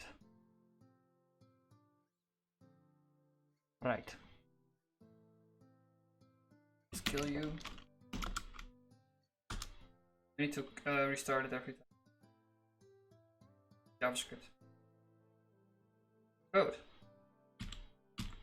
Ones and zeros and stuff.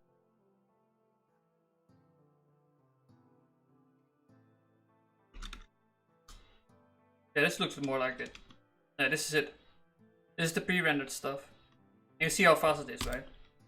This is instant, basically. And this will also be the roster. Instantly. You can make decisions on the server side to make it look good. And have it render a bit. But the reason why it has no layout now is because we have not specified no body at all. Like, we haven't specified any HTML stuff. It's just the pre-rendered stuff. But I'm really happy that we have this now. And we can still access like main.css, right? Or not. Maybe I call it differently or something. Well, I know for a fact there's like a one. Yes. Oh yeah, that's still there. That's cool. But our pre-rendering shit is working. I'm so happy. Even the text fields and... Okay, so tonight we're gonna finish this. I'll start at 7 because, or maybe a bit later, because I need to do training too. Yeah, let's change the planning for a bit. Because I went longer.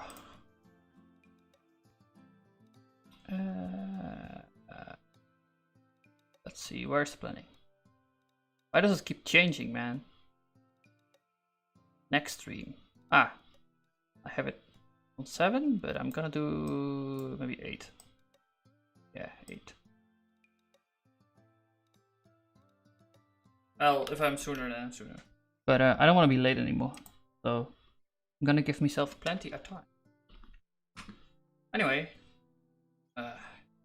this is the end. We should do a raid. Raid one of the big ones. Wanna present sign, but there's no one. There are few people online.